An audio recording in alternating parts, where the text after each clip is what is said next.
এই এই এই তোরা কথা বলছিস কেন?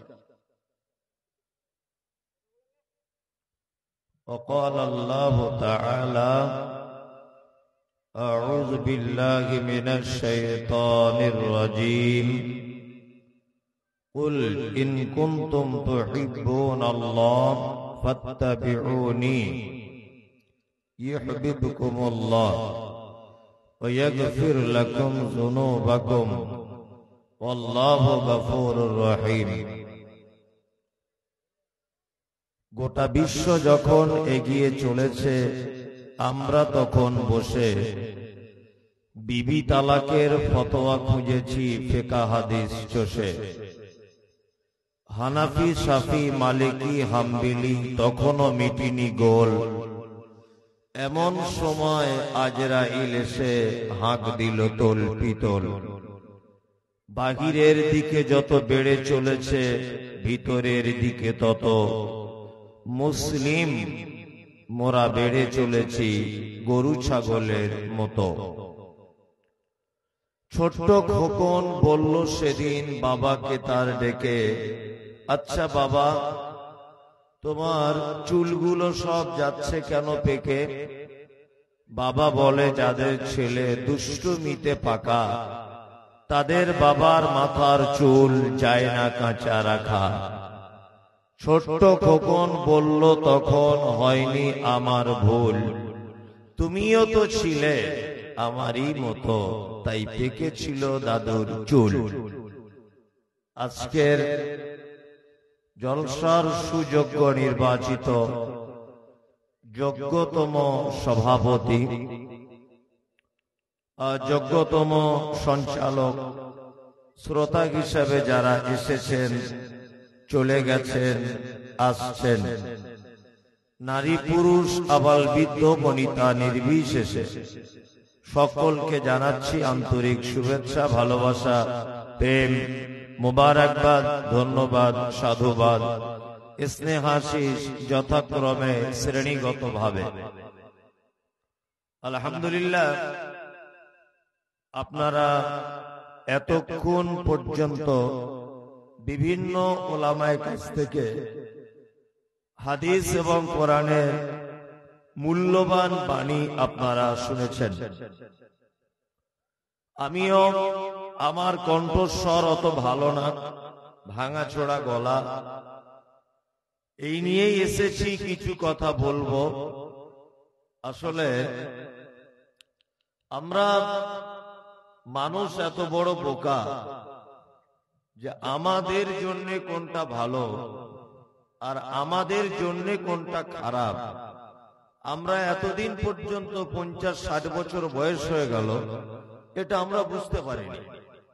বুঝতে পেরেছি আমার নিজের জন্য কোনটা ভালো, আমার নিজের জন্য কোনটা খারাপ, এটা আমরা বুঝতে পারিনি। পেরেছি? পারিনি। আমরা সুন্দর, এই সুন্দরের ব্যাখ্যা করি। সুন্দরের ব্যাখ্যা কি? মানে এক এক রকমের। যেমন আপনি যদি ডাক্তারের সুন্দর বর্ণনা করেন, তাহলে আপনার এটা বলবেন যে যে ডাক্তারের ফি যত বেশি, সে ডাক্তার তত হাই কোয়ালিটি, এটা আমরা বলবো। যদি আপনি নারী পুরুষের সৌন্দর্য বিবেচনা করেন, তাহলে আপনার দৃষ্টিতে এটা ধরা পড়বে যে যে মেয়েটার চামড়া সাদা, ওই মেয়েটা সুন্দরী। যে ছেলেটার চামড়া সাদা, ওই ছেলেটাই সুন্দর। আমরা এর ব্যাখ্যা করব না? আমরা এটা করি কি করি না? করি। কিন্তু ঘটনা ওটা নয়। চামড়া সাদা হলেই যে তার গুণ বেশি হবে, এ কথা সত্য? সত্য নয়। যদি এ কথা সত্য হতো, তাহলে আপেলের থেকে মূলোর দাম বেশি হতো। বেশি হতো না? মূলো বেশি পরিষ্কার না আপেল? মূলো দাম বেশি কার? আপেলের। সিলভার মাছ বুঝেন? সিলভার কাপ মাছ ক টাকা কেজি? 100-150 টাকা। আর দেশি মাগুর 700-800। তা দেশি মাগুর কি সাদা না কালো? কালো। সিলভার কাপের থেকে ওর দাম বেশি কেন? তার মানে বোঝা যায় যে যার গুণ যত বেশি তার দাম তত বেশি, যার যত গুণ বেশি তার তত দাম বেশি। কিন্তু আমরা এত বড় বোকা যে আমরা ভালো মন্দটা, আমার জন্য কোনটা ভালো, আমার জন্য কোনটা মন্দ, আমরা এতদিন এটা বুঝতে পারিনি। পেরেছি? পারেনি। আমি মমতাজুল ইসলাম, আমি একজন সুগারের রোগী। তা আমি, আমার বউ আমাকে বারবার বলছে তুমি ডাক্তার কেন দেখাচ্ছ না? তা আমার বউয়ের বারবার বলার কারণে আমি একটা ডাক্তারের কাছে গেলাম, আমাদের গ্রামের ফটিক ডাক্তার। ওর ফিটি কিছু নেই। তা আমি গেলাম, আমাকে বলছে হুজুর আপনার কি হয়েছে? আমি বললাম আমার সুগার। তা বলছে আপনি ফজরের নামাজ পড়ে 1 ঘন্টা করে হাঁটাচলা করবেন, আর 2 মিষ্টি খাবেন না, 3 নম্বর হচ্ছে আপনি ওই একটু পরিশ্রম করবেন আর কি। মাইক গলা ভাই ঠিক করে চালায়। হ্যাঁ,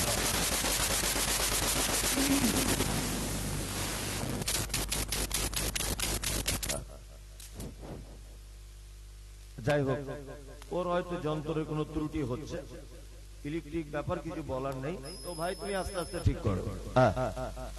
যদি জোরে না হয় তাও অসুবিধে নেই, এই কটা লোক শুনতে পেলেই হবে। এরকম হচ্ছে কেন রে বাবা? হচ্ছে হলো।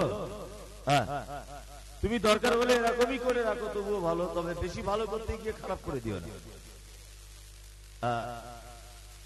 ঠিক আছে, ঠিক আছে।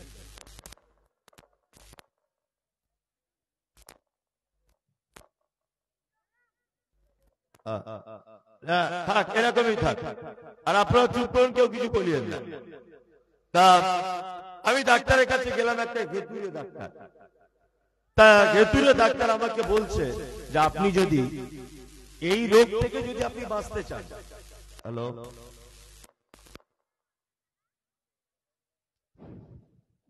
হ্যালো হ্যালো,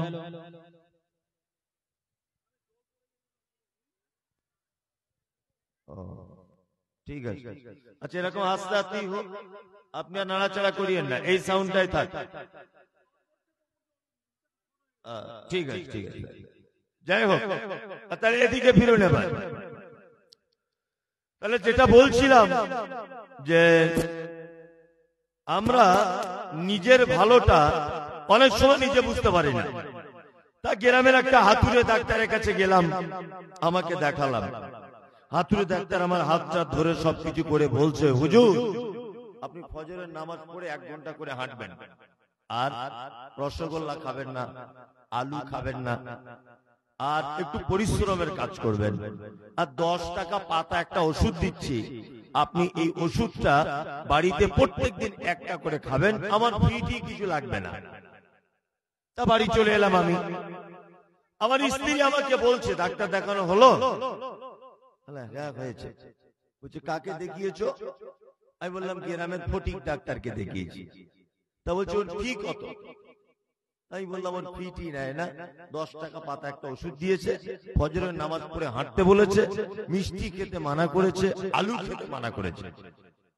আমার স্ত্রী আমাকে বলছে ও ডাক্তার না ঘোড়ার ডিম, ও কিছু জানে? হ্যাঁ, তুমি বরঞ্চ রায়গঞ্জের শ্যামল ব্যানার্জির কাছে যাও। আমি বললাম শ্যামল ব্যানার্জির ফি কত? বলছে 800 টাকা ফি। শ্যামল ব্যানার্জির কাছে গেলাম, হাতটা ধরে বলছে আগে কোন ডাক্তার দেখিয়েছেন? আমি বললাম আগে আমাদের গ্রামের ফটিক চাচাকে দেখিয়েছি। তা বলছে কি ওষুধ দিয়েছে দেখি। ওষুধটা দেখার পরে ছুঁড়ে ফেলে দিয়ে বলছে এটা ওষুধ, ও ডাক্তার না ঘোড়ার ডিম, ও কিছু বোঝে? আপনি মরে যাবেন তো। বললাম তাই? বলছে হ্যাঁ। ডাক্তারবাবু তাহলে কি করব? তা বলছে মাসে 2 বার আপনি আমার কাছে আসবেন, 2 বার গেলে কত লাগবে? 1600, তাই না? আর দেখবেন আপনি সুস্থ থাকবেন, আর 1000 টাকা করে ওষুধ দেব, 2 বার আসলে 2000, তাহলে 1600 আর 2000 কত হলো? 2600, আর রায়গঞ্জ যাওয়া আসা খরচা আরো 200 বা 400, টোটাল 3000 মাসে খরচা।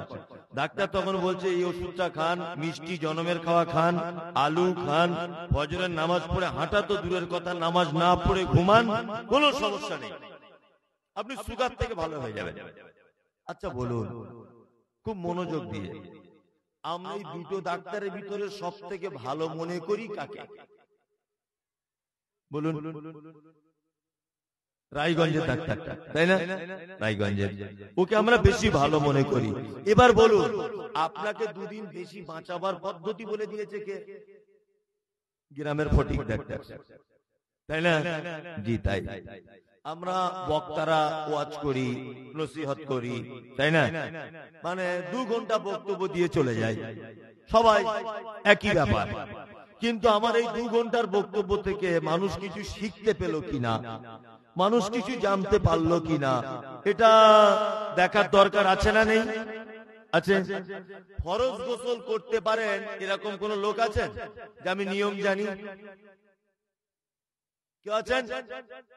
একজন, দুজন, তিনজন, হাত তুললে হবে না, আমি ডেকে এনে ধরবো। এবার একবার হাত তুলুন, ধরবো এখানে। তাহলে এই গোসলটা আমি যেটা বললাম, এটা সুন্নত, নফল না ফরজ? ফরজ। তাহলে এখন আমরা ফরজ গোসল করতে 95% লোক জানি না। জানি কি? জানি না। বছরে এরকম জলসা হয়ে কোটি কোটি কোটি কোটি টাকা মুসলিম সমাজ থেকে চলে যাচ্ছে, যাচ্ছে না? অথচ আমাদের কোনো কাজ হচ্ছে না। হচ্ছে? বক্তা এলো, ওই 5 তলা জাহাজের একটা ঘটনা বলে দিল, যে বাড়ি চলে গেল। এতে জাতির কোনো উপকার হবে? হবে না। ওই জন্য আমি ভাঙাচুরো বিদ্যাতে, সোশ্যাল মিডিয়া তো দেখেছেন, আমি সুরসার করে অত বলি না, ওই একটা একটা একটা একটা করে বলি। যার ভালো লাগবে সে শুনবে, যার ভালো না লাগবে সে সুরসুর করে চলে যাবে, কোনো ব্যস্ততা নেই। এক, আমি যে বক্তব্যের বিষয়ে বক্তব্য রাখবো সেটা হচ্ছে মুহাব্বতে রাসূল, মানে আমাদের নবী মুহাম্মদ সাল্লাল্লাহু আলাইহি ওয়াসাল্লামের প্রতি কতটা মুহাব্বত করা লাগবে এবং সেই মুহাব্বত কিভাবে করতে হবে, এই ব্যাপারটা বলে আমি আপনাদের কাছ থেকে চলে যাব। নাম্বার 1, আমাদের নবী মুহাম্মদ সাল্লাল্লাহু আলাইহি ওয়াসাল্লাম তিনি হচ্ছেন শেষ নবী, তাই তো? আর এই নবীর পরে আর কেউ নবী আসবে? আসবে না। আচ্ছা, উনি যে শেষ নবী এটা প্রমাণ করবেন কেমন করে? যদি বলছেন কোরআনে আছে, তাই না?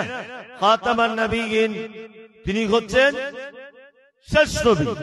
তারপরেও আর একটা যুক্তি দিয়ে আপনাকে বোঝাই, আমাকে এখানে দাওয়াত করা হয়েছে, ফোনে আমাকে না দেখে কোন রকম ভাবে সুইচ ওয়ালা ফোনে আমাকে বলা হচ্ছে আপনি মুমতাজুল ইসলাম। আমি বললাম হ্যাঁ। তা বলছে আমাদের গ্রামে আপনার জলসা দাওয়াত, আপনি অমুক ডেটে আসবেন। আমি চলে এসেছি। যে লোকটা আমাকে দাওয়াত করেছিল আমাকে বলছে আপনার নাম তো মুমতাজুল ইসলাম। বলছে হ্যাঁ। বাপের নাম? বাপের নাম মোস্তফা, গ্রাম বারাসাত, জেলা উত্তর 24 পরগনা। ছেলে মেয়ে কটা? একটা ছেলে একটা মেয়ে। আচ্ছা আচ্ছা আচ্ছা, তাই? হ্যাঁ। লোকটা আমাকে নাস্তা পানি দিল। তার 8 ঘন্টা পরে আর একটা লোক এসেছে। তখন যে জলসা দাওয়াত করেছিল ও বলছে আপনার নাম কি? বলছে আমার নাম মুমতাজুল ইসলাম। আপনার নাম মুস্তফা। ছেলে মেয়ে কটা? এক ছেলে এক মেয়ে। বাড়ি বারাসাত, জেলা উত্তর 24 পরগনা। আচ্ছা আপনি কি আমাদের বক্তা? হ্যাঁ আমি বক্তা। আচ্ছা একদিনে যদি 2টো মুমতাজুল ইসলামের নামে বক্তা যদি ঢুকে যায় আপনাদের গ্রামে, যে দাওয়াত করেছে, আচ্ছা বলুন 2জন মুমতাজুল ইসলাম কি একই লোক না যে কোনো একজন চিটিংবাজ? যে কোনো একজন চিটিংবাজ। 2জন কিন্তু একই মুমতাজুল নয়, তাই না? আদম থেকে নিয়ে ঈসা আলাইহিস সালাম পর্যন্ত একজন নবী একথা বলেছেন যে আমাকে তোমাদের মাঝে শেষ নবী করে পাঠানো হয়েছে? বলেছে? বলেনি। একজন মাত্র নবী বলেছেন, তিনি কে? মুহাম্মদ সাল্লাল্লাহু আলাইহি ওয়াসাল্লাম। তার মানে বোঝা গেল মাঝখানে যদি কোন নবী বলে দিতেন আমাকেও শেষ নবী করা হয়েছে, তাহলে কিন্তু ভেজাল লেগে যেত। যেত না? যেত। চলুন আর আরেকটা কথা আপনাকে বলি, আমাদের নবী মুহাম্মদ সাল্লাল্লাহু আলাইহি ওয়াসাল্লাম জন্ম হয়েছিলেন কোথায়? কোথায়? মক্কাতে, তাই না? আর মদিনাকে হাজী সাহেবরা কি বলে? সোনার মদিনা। সত্যি সোনার মদিনা, আমি তো গিয়ে নিজে দেখে এসেছি। মদিনা তা মদিনা, আল্লাহু আকবার, এর কোনো বিকল্প জায়গা নেই। আপনি রাস্তাতে ঘুরবেন, একটা থুতু, একটা পানের পিক, একটা কাগজ পর্যন্ত আপনি দেখতে পাবেন না, এত পরিষ্কার পরিচ্ছন্ন মদিনা। তা মুহাম্মদ সাল্লাল্লাহু আলাইহি ওয়াসাল্লাম সারা পৃথিবীর সব থেকে দামি লোক, তো দামি মানুষ না? দামি মানুষ। এই দামি মানুষটাকে সোনার মদিনায় জন্ম না দিয়ে মক্কায় দেওয়া হলো কেন? মদিনাতেই দিতে পারতেন আল্লাহ, তাই না? মক্কাতে কেন দিলেন? এসব কথা কেউ বলে না। এসবগুলো আমাদের জাতির জন্য জানা দরকার আছে না নেই? আছে। একটা হিন্দু ব্যানার্জি, চ্যাটার্জি, মুখার্জি, চট্টোপাধ্যায়, সে এই প্রশ্ন করতে পারে কি পারে না যে তোদের নবীকে সোনার মদিনায় জন্ম না দিয়ে কেন মক্কায় অসভ্য জাতি এদের কাছে নবীজিকে কেন পাঠানো হয়েছিল? এটা বলতে পারে? পারে। এর উত্তর হচ্ছে এই, যারা জেনারেল শিক্ষিত ছেলে, আপনারা জানেন ভৌগোলিক ম্যাপ যাদের জ্ঞান আছে, এই ভৌগোলিক ম্যাপে আপনি দেখতে পাবেন সারা পৃথিবীর মাঝখানে যে শহরটা অবস্থিত তার নাম মক্কা। কি বললাম বুঝলেন? আমি মুমতাজুল ইসলাম, একটা প্যান্ডেলের আমি কোম্পানি বা আমি একটা প্যান্ডেলের কাজ করি। আমাকে আজকে জলসার প্যান্ডেলের দায়িত্ব দেওয়া হয়েছে, লাইট আর প্যান্ডেলের। আমি যদি এত বড় প্যান্ডেলের এক কোণাতে যদি একটা লাইট যদি টাঙিয়ে দিই, আচ্ছা বলুন এই লাইটের আলোটা সব দিকে সমানভাবে পড়বে কি পড়বে না? পড়বে না। লাইটটা যদি মাঝখানে দেওয়া হয় সমানভাবে পড়বে কি পড়বে না? পড়বে। তার মানে মুহাম্মদ সাল্লাল্লাহু আলাইহি ওয়াসাল্লামের কাছে একটা লাইট দেওয়া হয়েছিল, একটা নূর জ্যোতিময় কিতাব দেওয়া হয়েছিল, তার নাম আল কোরআন। এই কোরআনের বাণী, এই কোরআনের আলো পৃথিবীর চারিদিকে যেন সমানভাবে পৌঁছে যায়, এই কারণে মুহাম্মদ সাল্লাল্লাহু আলাইহি ওয়াসাল্লামকে পৃথিবীর একদম মাঝখানে জন্ম দেওয়া হয়েছে। বোঝাতে পেরেছি? চলুন নাম্বার 3, আমাদের নবী মুহাম্মদ সাল্লাল্লাহু আলাইহি ওয়াসাল্লাম লেখাপড়া জানতেন? আক্ষরিক জ্ঞান ছিল? ছিল না। কেন? কেন ছিল না? এক, খুব ভালো করে এগুলো শুনুন, তারপরে হাদিস কোরআন বলছি। এই যে লোকটা বসে আছে, এই যে লাল আপনার এই সবুজ কালারের জ্যাকেট পরে, এই লোকটা একটা চিঠি পাঠিয়েছে এই লোকটার মাধ্যমে। কার কাছে? আমার কাছে। ভালো করে বুঝবেন। চিঠিটায় লিখেছে, আপনি মুমতাজুল ইসলাম, আপনাকে আমি খুব ভালোবাসি, সত্যি আপনার বক্তব্য শুনতে খুব পছন্দ হয়, আপনার কণ্ঠস্বর খুব দারুণ। নিচে লিখে দিচ্ছে মুমতাজুল ইসলাম শালার বেটা, শালা 1 নম্বরের গরু। নিচে লিখেছে চিঠিতে, ভালো করে বুঝবেন। চিঠিটা উনি পাঠাচ্ছেন এর কাছে, এ দিচ্ছে আমার কাছে, তাই তো? এ যখন আমার কাছে দিচ্ছে তখন আমি চিঠিটা পড়ছি, পরে দেখছি নিচে লেখা আছে শালার বেটা, শালা মুমতাজুল ইসলাম গরু। আচ্ছা বলুন আমি ধরবো কাকে? একে না? একে ধরবে কি ধরবো না? একে যখন খুব জোর করে ধরেছে, তুই আমাকে গরু বললি কেন? ও তখন বলছে, ভাই আমি তো লিখতে পারি না। তুমি মিথ্যা কথা বলছো, তুমি লিখতে পারো না? বলছে না, আল্লাহর কসম আমি লেখাপড়াই জানি না। সত্যি ওর বাড়ির লোকের কাছে খোঁজ নিয়ে দেখলাম যে ও লেখাপড়া জানি না। তখন আমি দেখলাম যে এত সুন্দর লেখা, নিশ্চয়ই কোনো শিক্ষিত লোকের কাজ, তাই না? শিক্ষিত লোকের কাজ। আর এ গন্ড মূর্খ, লিখতে জানে না। তাহলে নিচেতে গরু আর শালার বেটা শালা এটা লেখা এর পক্ষে সম্ভব নয়। এক কথাতে ওই চিঠিতে কোনো শব্দ বাড়ানো বা কমানো এই লোকটার পক্ষে সম্ভব না অসম্ভব? অসম্ভব, কারণ ও তো লেখাপড়া জানে না, তাই না? তাহলে মুহাম্মদ সাল্লাল্লাহু আলাইহি ওয়াসাল্লাম লেখাপড়া জানতেন না, নিরক্ষর ছিলেন। কারণ কি? কারণ হচ্ছে এই যে ওহি দিতেন কে? আল্লাহ। কার মাধ্যমে দিতেন? জিবরিল আমিনের মাধ্যমে। আর ভায়া হতেন কে? মুহাম্মদ সাল্লাল্লাহু আলাইহি সাল্লাম মানুষের কাছে পৌঁছানোর জন্য প্রথম ভায়া হতো কার কাছ থেকে? মুহাম্মদ সাল্লাল্লাহু আলাইহি সাল্লাম। মুহাম্মদ সাল্লাল্লাহু আলাইহি সাল্লাম যদি কোরআনের বাণী আবু জেহেলকে যদি শোনাতে যেত, আর আল্লাহ নবী যদি শিক্ষিত হতেন, তাহলে আবু জেহেল এটা বলতো যে মুহাম্মদ এটা আল্লাহর কথা নয়, তুমি শিক্ষিত লোক বানিয়ে বানিয়ে লিখে দিয়েছো। কি বললাম বুঝলেন? ওই জন্য এই কথা যাতে কেউ বলতে না পারে, এই জন্য আল্লাহ সুবহানাহু ওয়া তাআলা যাকে কোরআন মাজিদ দিয়েছেন এনার ব্যাপারে বলেছেন উম্মি। ওনার আক্ষরিক জ্ঞান ছিল না।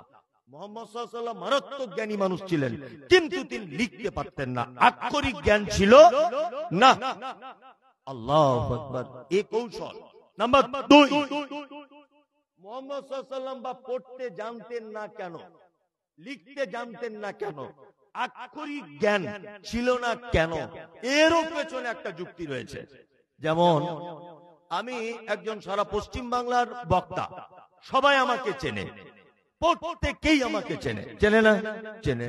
মুসলিম যারা আছে সবাই চেনে, কেউ খারাপ ভাবে চেনে, কেউ ভালোভাবে চেনে, তবে সবাই চেনে আমাকে। আমি এখানে আসবো, তা উনি আমাকে বলছেন আপনাদের সামনে উঠছেন প্রধান বক্তা, বাংলার বিখ্যাত, এটা ওটা হাবি জাবি অনেক কিছু। স্টেজে বসেছিলেন এই যে লোকটা উনি হচ্ছেন আমার শিক্ষক। আমি ওনার কাছে পড়াশোনা করেছি। আচ্ছা বলুন, আমি যত দামের বক্তাই হই, শিক্ষকের সামনে আমি জীবনে কোনোদিন মাথা তুলে দাঁড়াতে পারবো? শিক্ষকের মর্যাদা আছে না নেই? আছে। আল্লাহর নবী সাল্লাল্লাহু আলাইহি ওয়াসাল্লাম যদি কোনো স্কুলে পড়তেন, আর ওই স্কুলের মাস্টার যদি আবু জেহেল হতো, আর আল্লাহ নবী যদি বলতেন আমি এখন নবী, আবু জেহেল কি বলতো? হাত বাত করে বকিস না, দেখেন কালকে আমার কাছে নুরানি কায়দা পড়ে আজকে নবী করতে এসেছে, এটা বলতো কি বলতো না? বলতো। ওই জন্য আল্লাহ তাআলা ডাইরেক্ট শিক্ষা দিয়েছেন জিবরিলকে দিয়ে, মাঝখানে কোন শিক্ষক পৃথিবীতে রাখা হলো না। সারা পৃথিবীর সব থেকে জ্ঞানী এবং মর্যাদার অধিকারী কে? মুহাম্মদ সাল্লাল্লাহু আলাইহি ওয়াসাল্লাম। আমি যত দামি লোকই হই, আমি যার কাছে নুরানি কায়দা বা কায়দা বই পড়েছি, ও আ ক খ শিখেছি, এই লোকটার আমার মর্যাদার থেকে বেশি মর্যাদা? Yes no? ইয়েস। কারণ ও আমার শিক্ষক নাই। তা আল্লাহ নবী থেকে যেন কারো মর্যাদা বেশি না হয়ে যায়, এই কারণে আল্লাহ তাআলা পৃথিবীতে কোন শিক্ষক রাখেন নেই। চলুন, এই নবীকে কতটা ভালোবাসা লাগবে, কেমন করে ভালোবাসতে হবে, এই ব্যাপারে আপনাদেরকে আমি 2-4টে কথা এবার বলি। এক, আমরা যারা এখানে বসে আছি, নবীকে ভালোবাসেন কারা কারা? তুলুন তুলুন। হ্যাঁ, আসলে একটা কথা আছে, বুঝে যে অবুঝ হয় তারে বোঝায় কে, আর না বুঝে যে হু হু করে তাকে ভূতে ধরেছে। আচ্ছা এবার বলুন, এখানে যারা বসে আছেন, আজকে এশার নামাজ পড়েছেন মসজিদে জমাতে কারা? হাত তুলুন তুলুন। তাহলে প্রথমবারে হাত তুলেছে সবাই নবীকে ভালোবাসে, হাত নামান। আর দ্বিতীয়বারে এশার নামাজ পড়েছে কারা? খুব জোর হলে 20টা হাত হবে, তাই না? যে লোকটা নামাজ না পড়ে এখানে বসে আছে, ও নবীকে ভালোবাসে, এটা প্রমাণ করা যাবে না ওর দাবিটা মিথ্যা? কোনটা বলুন? মিথ্যা, মিথ্যা দাবি। আসলে আমরা এত বোকা, আমরা ভালোবাসার প্রেম এটা কাকে বলে আমরা জানি না। এক, আল্লাহ তাআলা বলছেন কুল, নবী আপনি বলুন, ইন কুনতুম তুহিব্বুনাল্লাহ, তারা যদি আমার ভালোবাসা পেতে চায়, ফাত্তাবিউনি, তারা যেন আপনাকে মান্যতা দেয়, আপনাকে আনুগত্য করে, আপনার আনুগত্যের মাধ্যমে তারা আমার ভালোবাসা পাবে।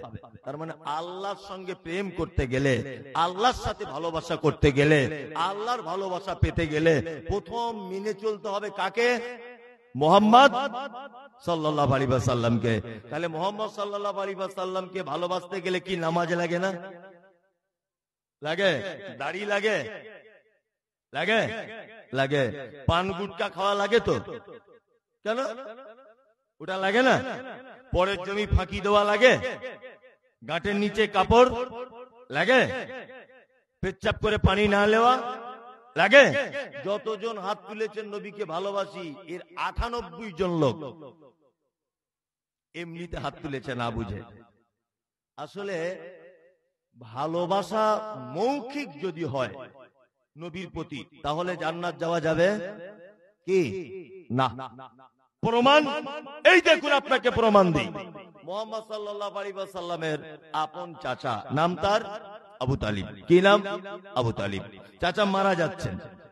ইসলামের ইতিহাসে একটা জায়গাতে আপনি দেখাতে পারবেন না যে চাচা আবু তালিব কোনদিন কোন সময় মুহাম্মাদের বিরুদ্ধচারণ করেছে। বরং বেঈমান মুশরিকরা যখন নবীজিকে মারতে এসেছে, চাচা প্রাচীরের মতো দাঁড়িয়ে গিয়ে বলেছে, আমার ভাতিজা ইসলাম কবুল করবে না ঠিক আছে, কিন্তু আমার ভাতিজাকে মারতে পাবে না। চাচা মারা যাচ্ছেন, নবীজি মাতার কাছে বলছেন, চাচা একবার শুধু তুমি বলো লা ইলাহা ইল্লাল্লাহ, তাহলে আমি নবী, আমি আপনার জন্য কিয়ামতের দিন আল্লাহর দরবারে সুপারিশ করব। একবার বলুন। মুহাম্মদ সাল্লাল্লাহু আলাইহি ওয়াসাল্লাম চাচার সঙ্গে কথা বলছেন। আবু লাহাব, উতবা, সাইবা বেঈমানের দল, তারা এসে চাচার কাছে বলছে, আবু তালেব সারা জীবন 360টা দেবদেবীর পূজা করলে, আর আজকে মরার সময়তে তোমার ভাতিজার কলেমা পড়ে মরবে? এই কথা চলতে চলতে চাচার টাইম শেষ, মারা গেলেন। বিশ্ব নবী বলছেন, আমার চাচা বলে সাবসিডি তার এতটুকু, জাহান্নামে 2টি আগুনের জুতো আমার চাচার পায়ে পরিয়ে দেওয়া হবে। তার মানে এখান থেকে বোঝা গেল যে মৌখিক নবীজিকে ভালোবাসতেন তার চাচা, নাম তার আবু তালিব। আল্লাহর নবীর ইসলাম কবুল না করার কারণে, আল্লাহর নবীর আনিত দিন কোরআন হাদিস এইটাকে না মানার কারণে তার থাকার জায়গা জাহান্নাম। এই ঘটনা আপনারা সবাই শুনেছেন না, যে নবীর পায়ে, চাচার পায়ে আগুনের জুতো পরানো হবে? শুনেছেন সবাই? সবাই। আচ্ছা, আগুনের জুতো পরানো হবে কেন? সারা শরীরে এত কিছু আছে, কোথাও আগুনের ছ্যাঁকা দেওয়া হবে না, আর জুতো কেন পরানো হবে? এটা তো একটা মনে মনে কোনোদিন প্রশ্ন জাগে না? জেগেছে? জাগে না। শুধু বলছে আগুনের জুতো পায়ে পরিয়ে দেওয়া হবে। জাহান্নামে তো অনেক আযাব আছে, তো জুতো কেন পরানো হবে? এখানে একটা মারাত্মক লজিক আজকে আপনি জেনে যান। এক, হযরত মুহাম্মদ সাল্লাল্লাহু আলাইহি ওয়াসাল্লামকে বাচ্চা অবস্থায়, শিশু অবস্থায় চাচা কোলে নিতেন, আদর করতেন, বুকে জড়িয়ে নিতেন, কাঁধে করে নিয়ে ঘুরতেন। আল্লাহ সুবহানাহু ওয়া তাআলা আমার নবীর দেহ যে যে জায়গায় স্পর্শ হয়েছে, সেই সেই জায়গা চাচার জাহান্নামের আগুন পোড়াতে পারবে না। শুধুমাত্র পায়ে 2টি আগুনের জুতো পরিয়ে দেওয়া হবে। কি বললাম বুঝলেন? তার মানে বোঝা যাচ্ছে নবীজিকে মুখে ভালোবাসলে জান্নাত যাওয়া যাবে না। শুনুন, আমি কারোর পক্ষে বিপক্ষের লোক নয়, তবে সোশ্যাল মিডিয়াতে সবাই এটা জানে যে মুমতাজুল ইসলাম মানে বিতর্কিত লোক, এটা জানে। আজকে তো আপনার সামনে আমি খোদ নিজে এসেছি, দেখুন তো আমার কোন কথাতে বিতর্ক সৃষ্টি হয়। আসলে আমি বিতর্কিত লোক নয়, আমি হাকিকাত বাস্তব কথাটা বলি। আর আমি ওই বিতর্কিত লোক। এক শ্রেণীর মানুষ 15ই রবিউল আউয়ালে তারা নবী দিবস পালন করে, করে না? নবী দিবস পালন করা হারাম না জায়েজ না বেদাত না শিরক, এটা আমি বলতে আসিনি। আমি শুধু এটা বলতে চাইছি, যে লোকটা নবী দিবস পালন করছে ওই লোকটার মুখে দাড়ি নেই, ওই লোকটা 5 ওয়াক্ত নামাজ পড়ে না, ওই লোকটা সুদের টাকা খায়, ওই লোকটা হারামের সঙ্গে যুক্ত। বলুন, এই লোক যদি 12 রবিউল আউয়াল পালন করে, এই নবীকে সম্মান জানালো না নবীকে অপমান করলো? কোনটা? অপমান করলো। 12 মাসে একদিনও মসজিদে যাবার নাম নেই, শবে বরাতের দিন হালুয়া করে বসে আছে 4 হাঁড়ি, বলছে আমি নবীকে ভালোবাসি। তোমার পাছার চামড়া তুলে দিবে ফেরেশতারা। এক ওয়াক্ত নামাজ নেই, নবী সুন্নত দাড়ি রাখার হুঁশ নাই, সুদের টাকা খায়, পেচ্ছাপ করে পানি নেয় না, ও শবে বরাতের দিন আবার ঢং করে হালুয়া করতে গেছে নবী প্রেমিক বলে। এ মানা যায়? যায় যায় না। তার মানে বোঝা যাচ্ছে মৌখিক ভালোবেসে নবীকে জান্নাত যাওয়া যাবে না। বিসমিল্লাহ, অত সহজ নয়। এবার একটা কথা বলি, প্রেম আর ভালোবাসার বহির প্রকাশটা কি? প্রেম আর ভালোবাসার বহির প্রকাশ হচ্ছে আনুগত্য, হচ্ছে আল্লাহর নবী যেটা আদেশ করেছে এটাকে করা লাগবে, আর নবী যেটা নিষেধ করেছে তার থেকে দূরে সরা লাগবে, তাই না? আমি দুটো একটা আল্লাহর নবীর আদেশ আর নিষেধ বলে দেবো, বলে দিই। ইনশাআল্লাহ আজকে থেকে আমল করব, ইনশাআল্লাহ। কই কারা কারা আমল করবে হাত তুলুন তো, তুলুন। সবাই আমল করবেন। এক, আল্লাহ নবী সাল্লাল্লাহু আলাইহি ওয়াসাল্লাম বলেছেন একজন মুসলমান আর একজন মুসলমানের উপরে হক 6টা, আর একটা হাদিসে আছে 5টা। এক, রাদ্দুস সালাম, পরিচিত অপরিচিত মানুষের সঙ্গে দেখা হলে বলো আসসালামু আলাইকুম, এটা বলবে ইনশাআল্লাহ, বলবে। প্রোগ্রাম করেছি অনেক, তবে আজকের মতো ভদ্র পরিবেশ আর অতিথি আপ্যায়ন কি প্রয়োজন আপনার বলুন? অনেক জায়গায় জলসাতে যাই, এত ভক্তি কোথাও হয় না, কিন্তু এই ভাইয়ের যা ব্যবহার দেখলাম সত্যি আমার অন্তর গলে গেল। এত সুন্দর আখলাক ব্যবহার, আল্লাহ তুমি ওনাকে দিনের জন্য কবুল করো, আমিন আমিন। যাই হোক, যে কথা বলছিলাম সেটা হচ্ছে এই সালাম। আমি বাজারে বেড়াতে গেলাম, এই লোকটার সঙ্গে আমার দেখা হলো। লোকটার ফজরের সময় আব্বা মারা গেছে, ধরে নেন বোঝানোর জন্য বলছি। তা এই লোকটার আব্বা মারা গেছে, আমি যদি গিয়ে বলি আসসালামু আলাইকুম, বলুন তো লোকটা রাগ করবে না খুশি হবে? আমাকে দেখে খুশি হবে, তাই না? চলুন, আমাদের সমাজে আছে না ইংলিশ মিডিয়ামের ছেলেরা ফটর ফটর করে বলছে good morning good morning good morning, বলছে না? তোমার দিনে যদি 100 বার তোমার বেটা গুড মর্নিং যদি করেই যায়, 10টা নেকি হবে বলে মনে হয়? হয়? হবে না। গুড মর্নিং এর বাংলা মানে শুভ সকাল। এই লোকটার ভোরবেলা আব্বা মারা গেল, বাজারে লোকটার সঙ্গে দেখা হলো, আর আমি যদি গিয়ে বলি গুড মর্নিং তোমার শুভ সকাল, এটা ঠিক না ভুল? ভুল। যে লোকের আব্বা মারা গেল তার দিনটা শুভ না অশুভ? অশুভ।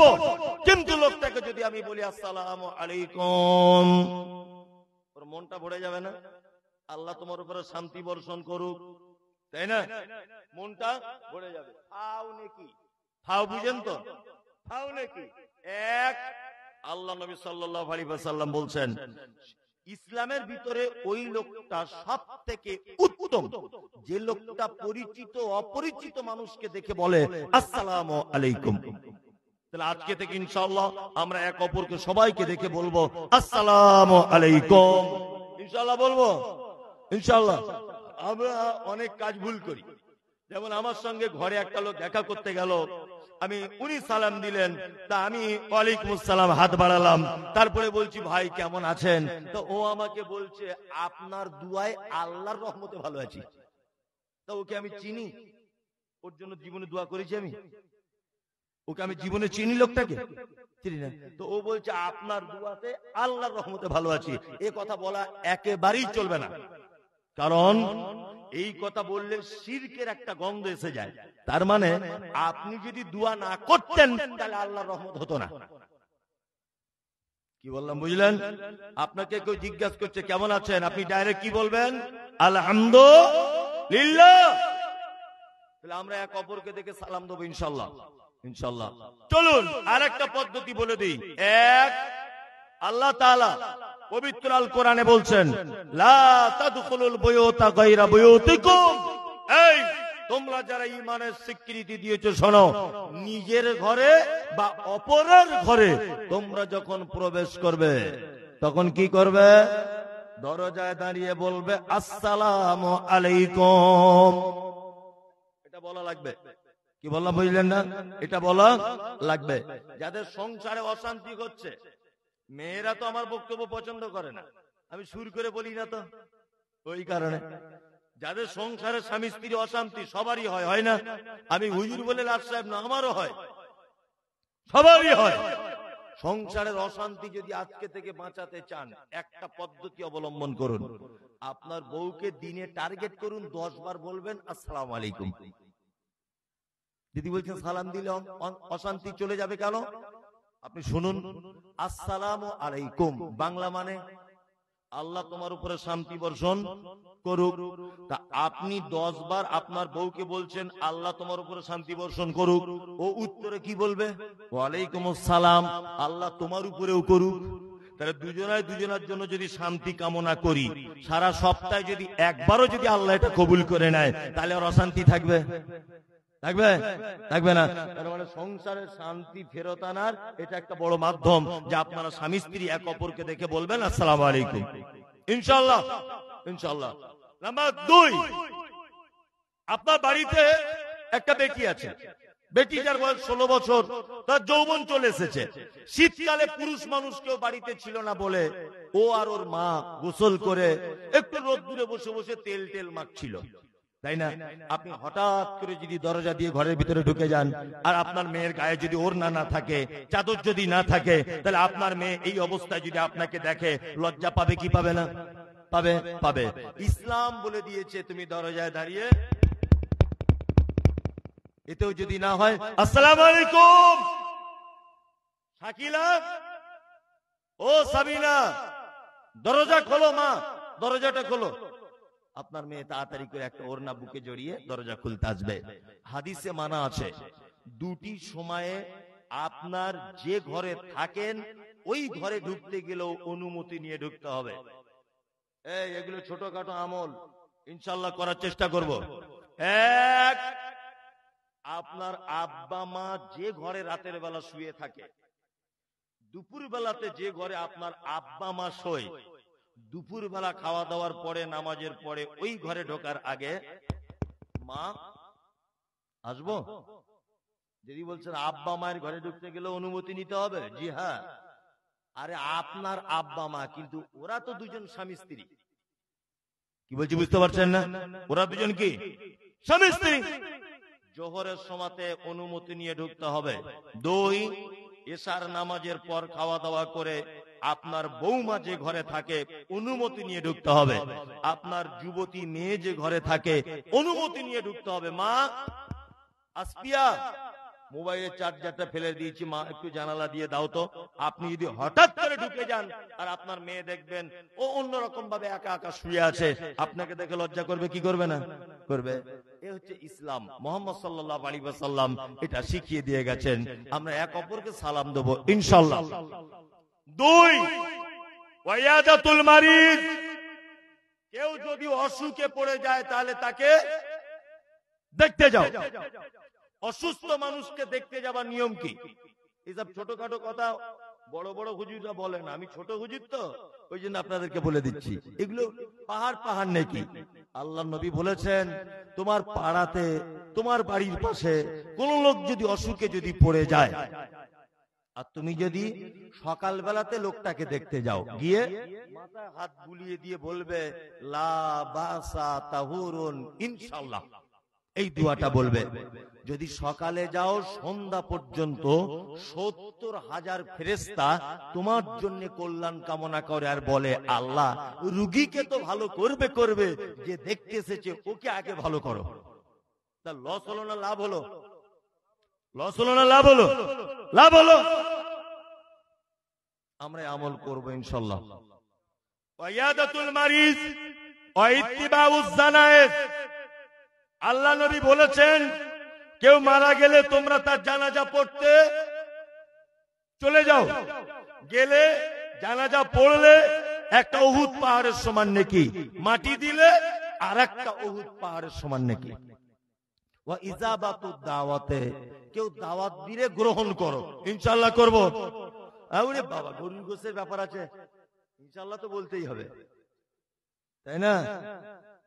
দাওয়াত তো কবুল করতেই হবে। এই গোলাম হোসেন, আপনাকে বলছি, কিছু কিছু দাওয়াত বাড়ি আছে ইসলামে যাওয়া নিষেধ, যাওয়া যাবে না। কি বললাম বুঝলেন? যদি আমি সেই জায়গাগুলো বলে দিই তাহলে আজকে থেকে যাব না। কারা কারা নিয়ত করছেন? সবাই নিয়ত করছেন তো? এক, এই কি বলে আপনাদের মোচনমানি নাকি হয়, খাতনা, ওই দিন আবার অনুষ্ঠান হয় আপনাদের দিকে হয়, এটা হারাম। এটা কি হারাম। এতটুকু সুন্নত, চামড়ার আগাটা কেটে দিতে হবে।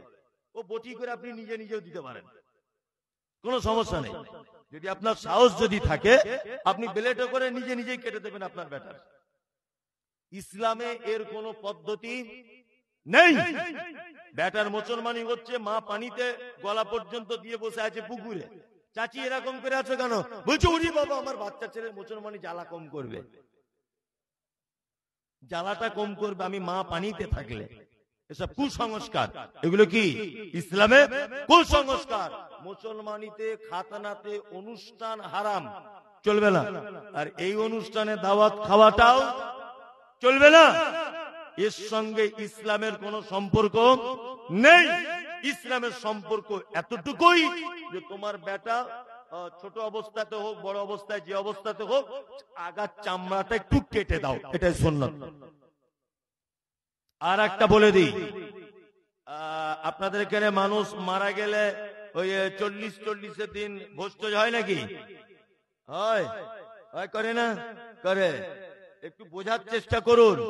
সাদকায়ে জারিয়া, একটা মানুষ মারা গেলে সাদকায়ে জারিয়া 3টে কাজ তার উপকার করে। একটা মানুষ মারা গেলে কটা? 3টা।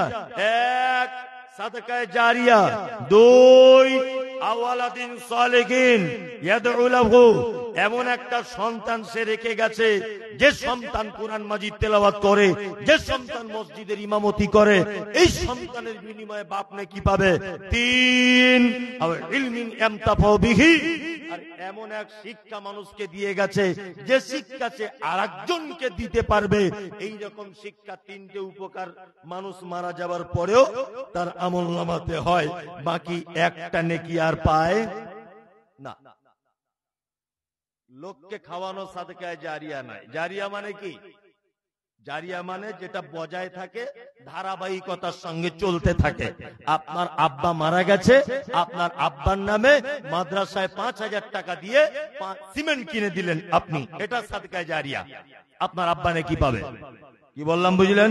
আপনার আব্বা মারা গেছে, আপনার আব্বার জন্য 1 কুইন্টাল রড কিনে দিলেন, আপনার আব্বা নেকি পাবে। কিন্তু আপনার আব্বা মারা গেছে, আপনি 1,500 লোকের বিরিয়ানি করে খাওয়াচ্ছেন। আমি মুমতাজুল ইসলাম বলছি 10টাও নেকি নেই, 10টাও নেকি নেই। কারণ জোহরের সময়তে বিরিয়ানি খেলো, আসরের সময়তে পায়খানা করে পিছন দিক দিয়ে বার করে দিল, শেষ। কিন্তু আপনি যদি 10 বস্তা সিমেন্ট মাদ্রাসায় যদি কিনে দেন, এই কিয়ামত পর্যন্ত যদি মাদ্রাসা থাকে, কিয়ামত পর্যন্ত আপনার বাপ নেকি পাবে। আপনি ভালো মন্দ বুঝতে শেখেন না। মানুষ বিরিয়ানি করে ভালো মন্দ খাওয়ায় কখন? খুশিতে থাকলে না দুঃখে থাকলে? তা আপনার আব্বা মারা গেছে, আপনি খুশি না দুঃখিত? দুঃখিত। আপনি কেন লোককে খাওয়াতে যাবেন? ইসলামে এর কোনো আদেশ নেই, এর কোনো পারমিশন ইসলামে নেই। আপনার আব্বা মারা গেছে, আপনার পক্ষ থেকে 2টো কাজ। 1, দোয়া করুন, রব্বানা আতিনা, আল্লাহ তুমি আমার আব্বাকে ক্ষমা করে দাও। রব্বির হামহুমা কামা রব্বায়ানি সাগীরা, আল্লাহ আমার মাকে ক্ষমা করে দাও, আল্লাহ আমার আব্বাকে ক্ষমা করে দাও। সারা পৃথিবীর কেউ ক্ষমা করতে পারে না, তুমি ক্ষমা করতে পারো।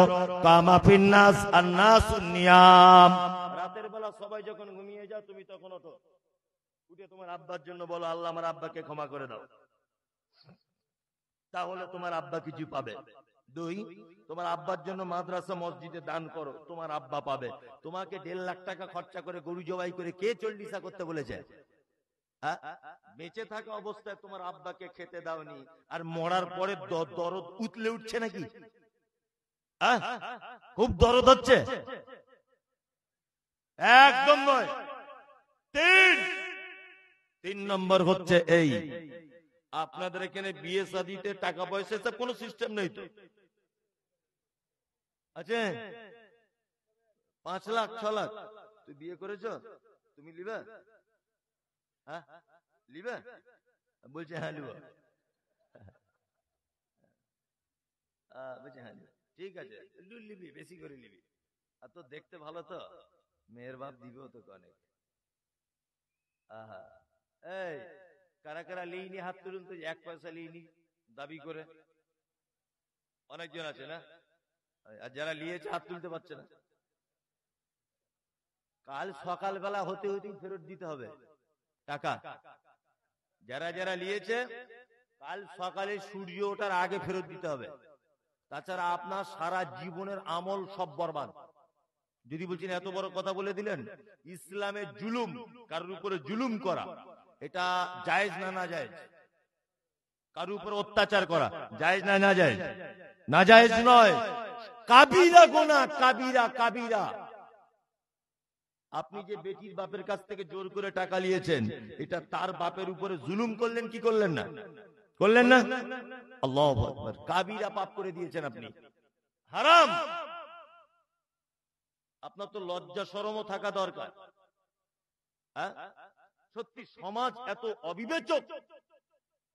তোমার বাড়িতে গরু থাকে, তোমার বাড়িতে হাঁস মুরগি থাকে, তোমার 4টে বোন থাকে, তোমার আব্বা থাকে, তোমার মা থাকে, সবার শোবার জায়গা হয়।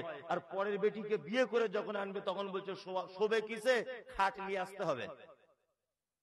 সবার শোবার জায়গা আছে, ও যদি নিজের খাট নিয়ে গিয়ে শোয়, শাশুড়ি আবার বলছে তোমার জামা কাপড় রাখবে কোথায়, আলমারি আনো। ওর জামা কাপড়ের জন্য আবার আলমারি। গরমকালে কি করে থাকবে, তোমার আব্বাকে বল একটা পাকা কিনে দিতে। সব যদি ওর বাপ কিনে দিবে, তো তোর বাপের আন্ডার প্যান্ট পরিষ্কার করতে আসবে কেন? সব যদি ও ওর বাপের কাছ থেকে আনবে, তা তোর বেটার জাঙ্গিয়া আন্ডার প্যান্ট পরিষ্কার করবে কেন? ওর বাপের বাড়িতে ঘর জামাই থাকো, লজ্জা শরম তো থাকে। এই বড় বড় দাড়ি, আল্লাহর কসম করে বলছি, এই বড় বড় দাড়ি। বেটার বহুমা দেখতে গেছে, পছন্দ বেটিকে দেখে, তা বেটির বাপকে জিজ্ঞেস করছে সব তো পছন্দ।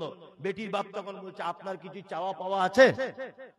বলছে আস্তাগফিরুল্লাহ আস্তাগফিরুল্লাহ, নাউজুবিল্লাহ নাউজুবিল্লাহ। আপনি কি কথা বলছেন? আমি হাজী সাহেব লোক 3 বার টাটকা হজ করে এসেছি, আমি টাকা পয়সা নিব?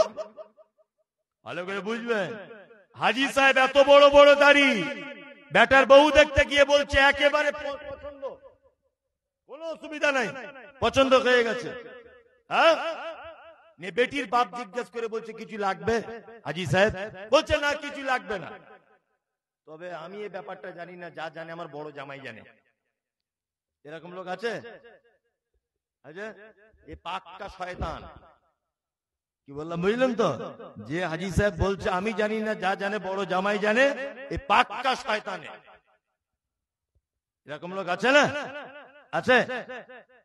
আর যদি দুলাভাই গেল, দুলাভাই যাবার পরে জিজ্ঞাসা করছে বেটির বাপকে তেমন কিছু লাগবে না, ওই একটা R15 মোটরসাইকেল দিবেন, আপনার মেয়েই চাপবে, আমার শালা ড্রাইভার হিসেবে থাকবে। ওর বাপের মোটরসাইকেল, এই ড্রাইভার, তোকে ড্রাইভার নাও রাখতে পারে, অন্য কাউকে ড্রাইভার করে রাখতে পারে। অনেক বউরা বাড়ি থেকে ভেগে চলে যাচ্ছে না, হ্যাঁ, অন্য ড্রাইভারের সাথে। ঠিক করেছে, তুমি ড্রাইভার খারাপ, তুমি তো কেনা স্বামী, হ্যাঁ, প্রেমের স্বামী নয় তো তুমি। তো তোমাকে ছেড়ে যদি চলেই যায়, ও এমন কোন খারাপ কাজ করেনি। আমি এটা হারাম, জাস্ট আমি এটা দুনিয়াবি কথা বোঝানোর জন্য বলছি। তুমি তোর কেনা স্বামী, লজ্জা শরম তো থাকে। ওর বাপের কাছ থেকে টাকা নিতে হয়। আমি শুধু মাঝে সাঝে ভাবি যে 1.5 লাখ টাকা পণ নিয়ে বিয়ে করতে যাওয়ার সময় আব্দুল কাদের জিলানির মতো ঘোমটা দিয়ে এরকম করে বসে থাকে, থাকে না, মাথায় টুপি টুপি পরে। আপনাদের এখানে কি জিন্স প্যান্ট পরে বিয়ে করতে যায় না পাঞ্জাবি পরে? পাঞ্জাবি এমন করে রুমাল দিয়ে বসে থাকে, মনে হচ্ছে আব্দুল কাদের জিলানি, অথচ পেটে বোম মারলে হারামের টাকা বার হবে। ঠিক বলছি না? বেটির বাপের কাছে হারাম টাকা নিয়ে রুমাল দিয়ে মুখ ঢেকে বসে আছে, কি বর, পাছার চামড়া তুলে দিব হয় সব বিয়া দেবে। বেটির বাপের কাছে টাকা নিয়ে তখন লজ্জা লাগলো না, আর বিয়ে করতে এসেছে মুখে রুমাল দিয়ে বসে আছে, কি একেবারে পরেশগারের বেটা। ঠিক বলছি না? ছোট একটা কথা বলি, একটা লোকের বাড়ি চোর এসেছে, বুঝলেন, চোর। তা লোকটার বেটির বিয়ে, এই 1 সপ্তাহ পরেই বিয়েটা হবে। তা লোকটা গরু ছাগল বিক্রি টিক্রি করে 2 লাখ টাকা এক জায়গায় করেছে। ওই বুধবারে, আগামী বুধবারে বিয়ে। চোর এসে দরজায়, এই তো বাড়ি আছো? তো বুড়োটা দরজা খুলে বলছে, আরে বাপ তো তোরা কারা? বলছে আমরা যে সেই আছে, তোর বেটির বিয়ে শুনছি 2 লাখ টাকা ঘরে আছে। বলছে হ্যাঁ আছে। কি করে জানলি তোরা? সব খবর আছে, টাকা বার কর। বুড়ো তখন বলছে, দেখ তোদের পায়ে ধরে বলছি টাকা লিস না। বেটির বিয়ে প্যান্ডেল বায়না দেওয়া হয়ে গেছে, গরু বায়না দেওয়া হয়ে গেছে, মিষ্টি বায়না করা হয়ে গেছে, হ্যাঁ টাকা পয়সা লিস না, দেখ তাহলে বেটির বিয়ে হবে না। বুড়োকে তখন বলছে, তুই টাকা বার করবি না মার খাবি? বুড়োকে মেরেছে 440 ঘুষি একটা, বুঝলেন? 4 ফুট দূরে গিয়ে পড়েছে জাম্পিং করে। এই আওয়াজে ওর বুড়ি যার ঘুম ভেঙেছে। বুড়িটা বলছে, বাপ তোরা কারা? আমার বুড়োটাকে মেরে ফেলছি কেন রে? এ বাচ্চি কেন, কারা তোরা? বলছে 2 লাখ টাকা বেটির বিয়ের জন্য জোগাড় করেছিস, ওটা বার কর, বুড়োকে যেমন দিয়েছি তোকেও তেমন দেবো। তখন বুড়িটা বলছে চোরগুলোকে, বাপ এক কাজ কর, শুধু যদি টাকাটা নিয়ে চলে যাস তাহলে বেটিটার বিয়ে দিতে পারবো না। এক কাজ কর, আমার বেটিটাকেও নিয়ে তোরা চলে যা, যা ওদিকে গিয়ে মার্ডার করে কোথাও ফেলে দিবি। এখন চোরেরা তখন বলছে, তোর বেটি লিব না, বেটি নিলে পুলিশে ধরবে রায়গঞ্জে, রাতে ঝামেলা, বরঞ্চ টাকাটা দে, থুতু দিয়ে গুনে নিয়ে চলে যায় 2 লাখ আছে কিনা।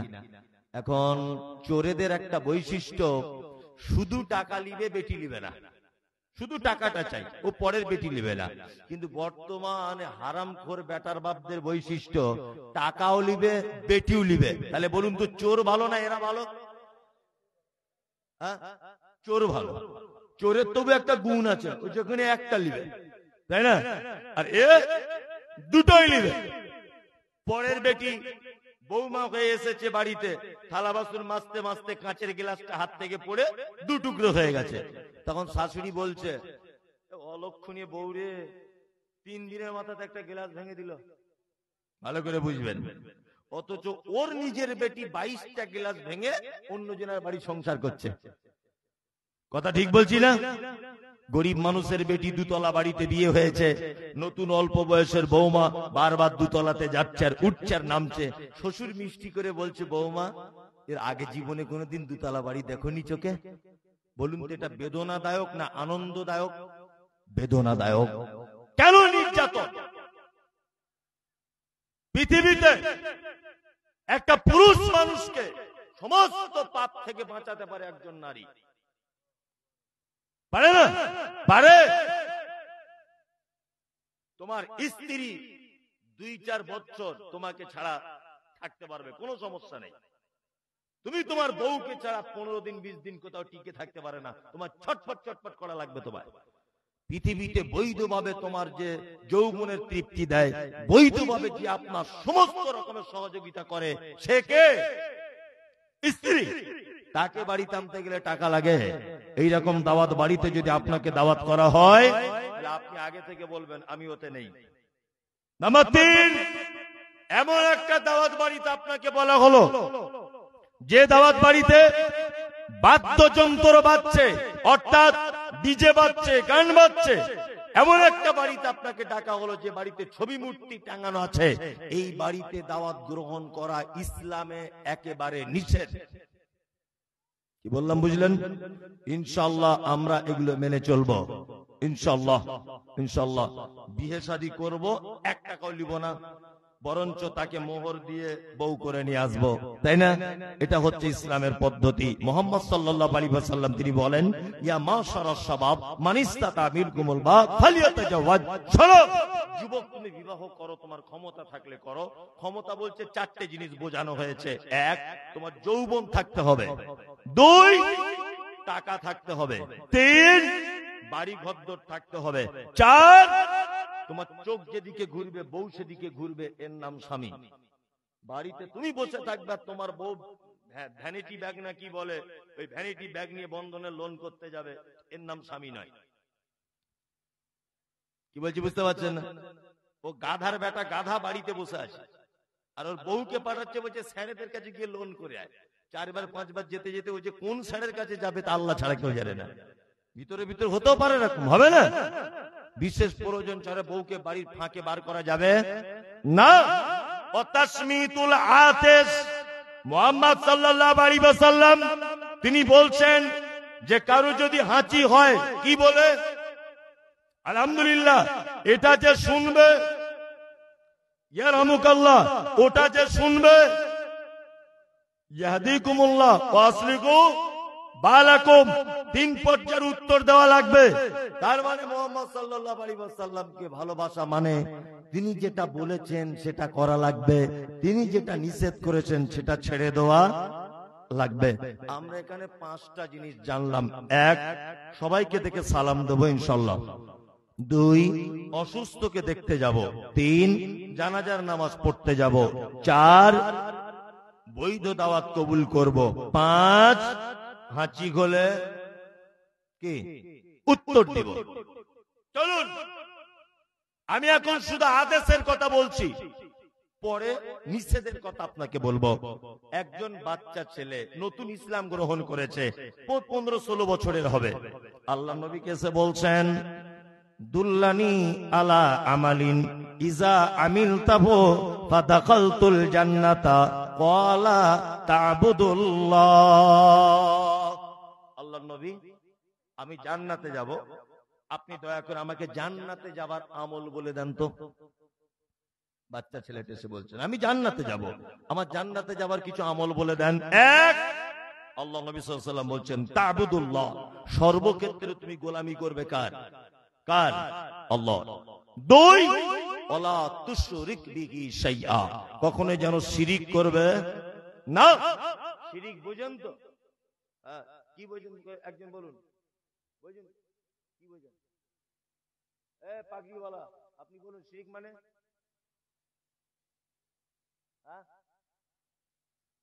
ও জানে না। শুনুন, আবেগে বলা আর জেনে বলা ডিফারেন্স আছে। কি বললাম বুঝলেন?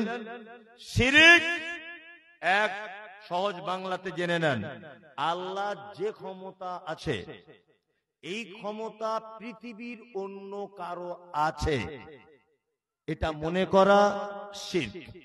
রুজি মালিককে, হায়াতের মালিক, মওতের মালিক আল্লাহ, সুস্থতা অসুস্থতার মালিক আল্লাহ। আল্লাহ নয়? আল্লাহ। সমস্ত ব্যাপারে ভরসা কার উপরে? আল্লাহর উপরে। আমাদের মেয়েরা খুব বোকা, বুঝে না। বাচ্চা ছেলে, এই 3 মাস 4 মাস বয়স শিশু, বৌমা কোলে করে নিয়ে রাস্তার ধারে দাঁড়িয়ে আছে, তো শাশুড়ি জামা ধরে বৌমার ভিতরে ঢোকাচ্ছে আর বলছে, চাই নজর লেগে যাবে, দাঁড়িয়ে আছিস কেন রাস্তায়? এক কাজ কর, অন্তত পক্ষে একটা টিপ লাগিয়ে দে। কালো হাঁড়ির তলার কালি আর সর্ষের তেল মেখে জুত করে টিপ দিয়ে দেয়। দিয়ে দেয় না? আপনাদের এখানে দেয়? দেয়। আর ও মনে মনে ভাবে এই টিপ দিলে মনে হয় আর নজর লাগবে না। এই টিপ দিলে নজর লাগবে না, এটা যদি মনে করে এই টিপ দিলে বাচ্চার কোনো ক্ষতি হবে না, এই মনে যদি করে, এটা শিরক। এটা কি? শিরক। লাল সুতো, কালো সুতো, এইসব কি? শিরক।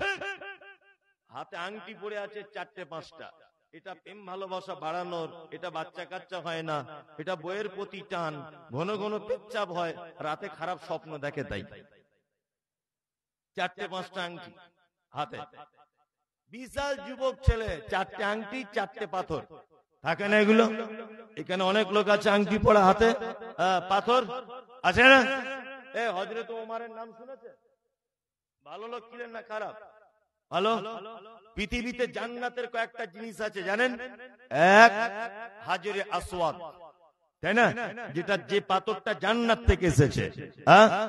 আল্লাহর নবী, মুসলিম শরীফের হাদিস, যে যখন জান্নাত থেকে হাজরে আসওয়াদ পাথরটা পৃথিবীতে যখন আনা হয়, তখন ওটা দুধের থেকেও সাদা ছিল।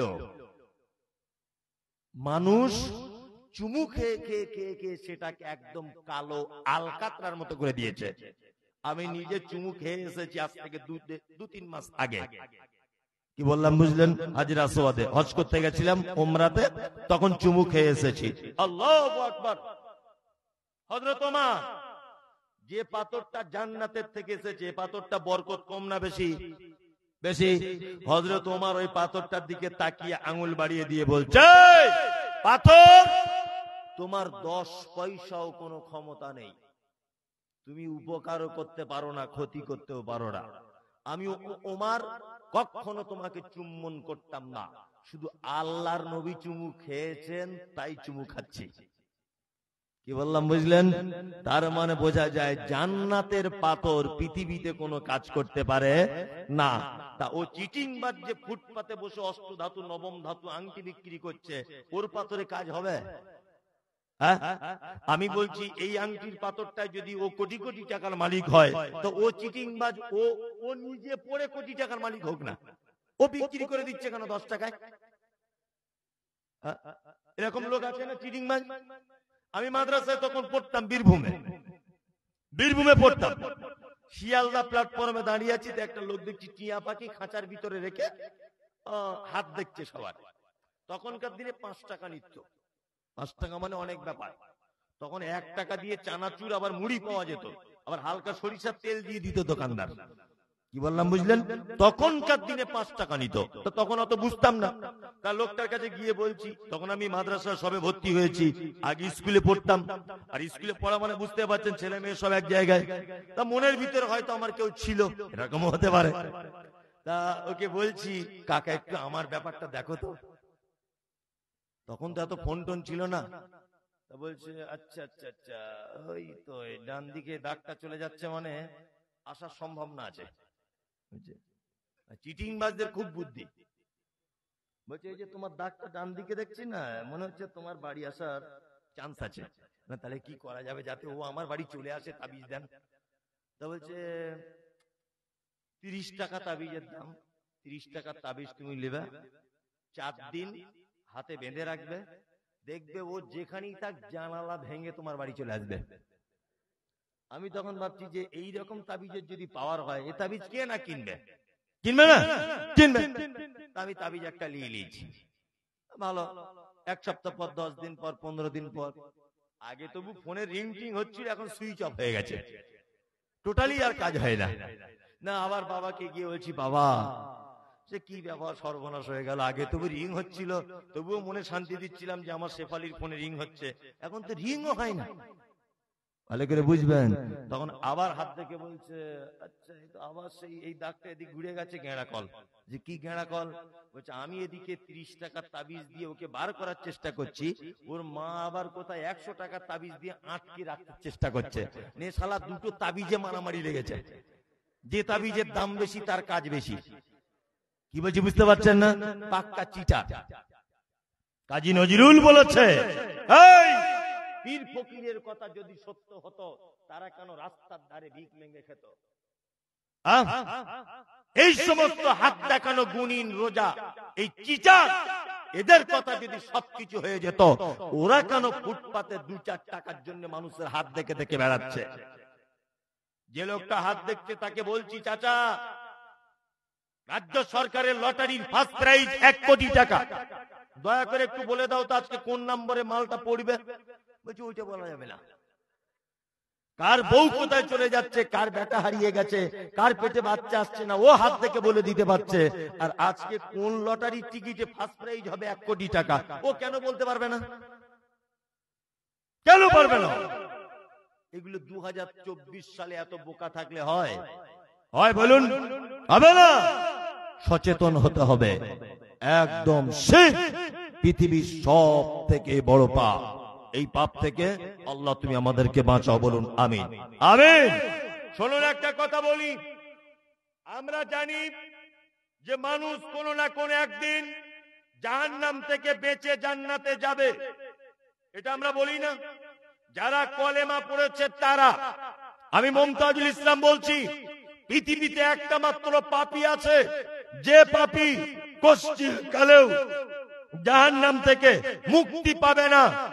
এক, যে লোকটা শিরিক করা অবস্থায় মারা গেছে, এই লোকটা কষ্টিন কালেও জাহান্নাম থেকে বেঁচে জান্নাতে যাবে না।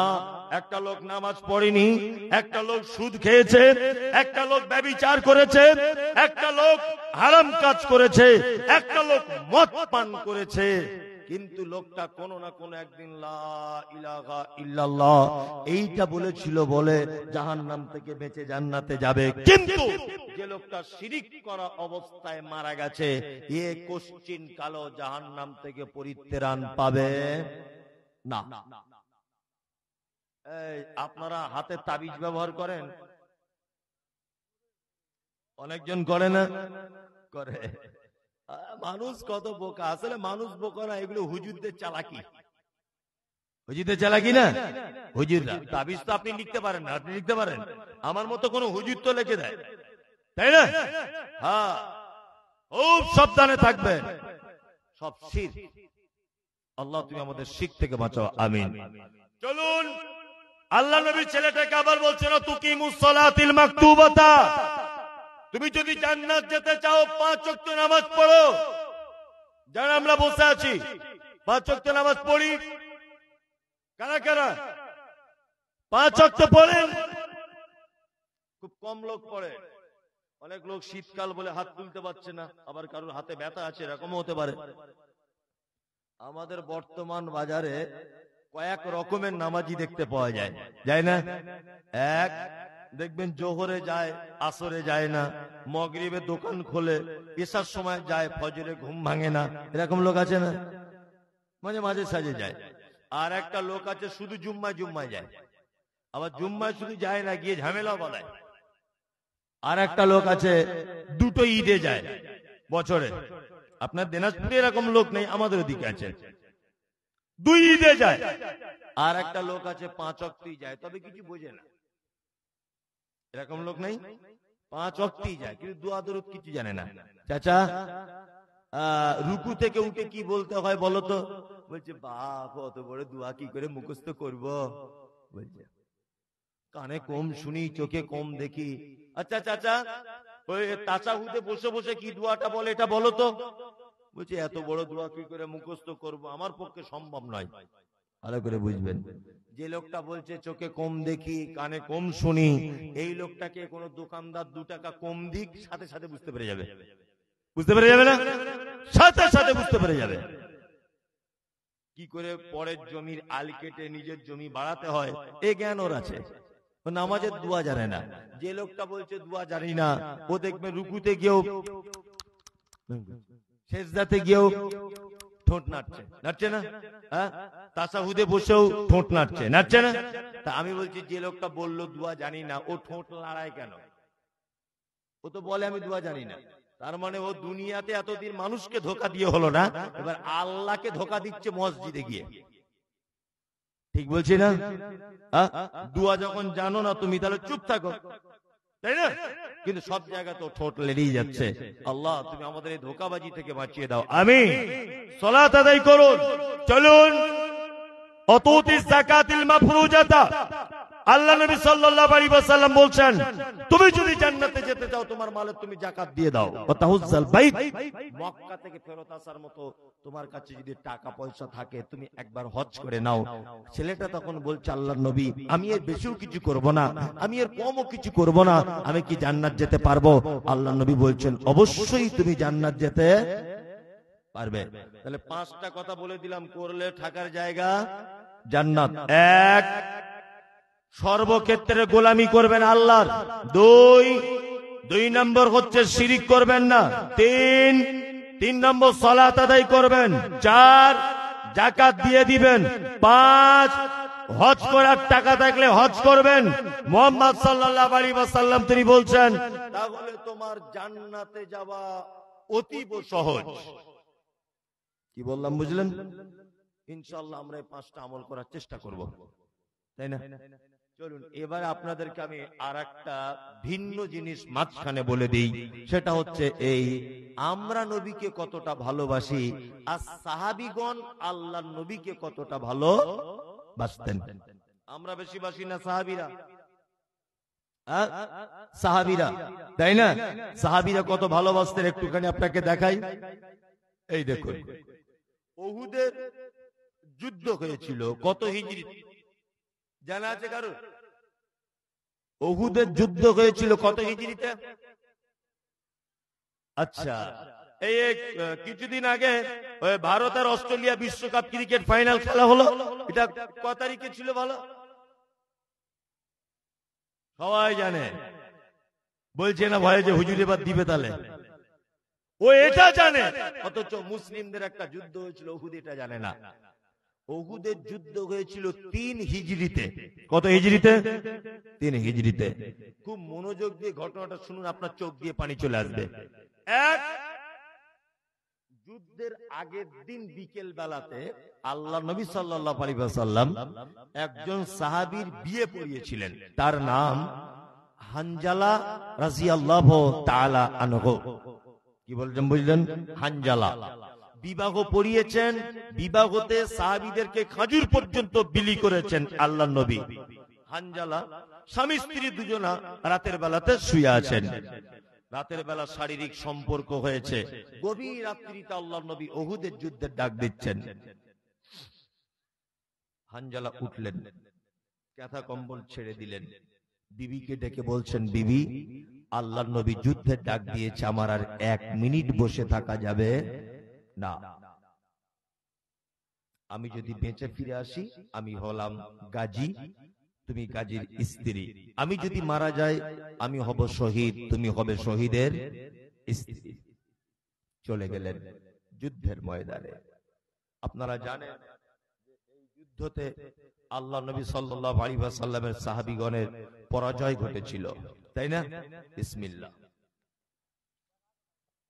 আল্লাহ নবী সাল্লাল্লাহু আলাইহি ওয়াসাল্লামের 70 জন সাহাবী শহীদ হয়েছিলেন উহুদের যুদ্ধতে। 70 জন। কতজন? আমি নিজে সেই 70 জনের কবর দেখে এসেছি।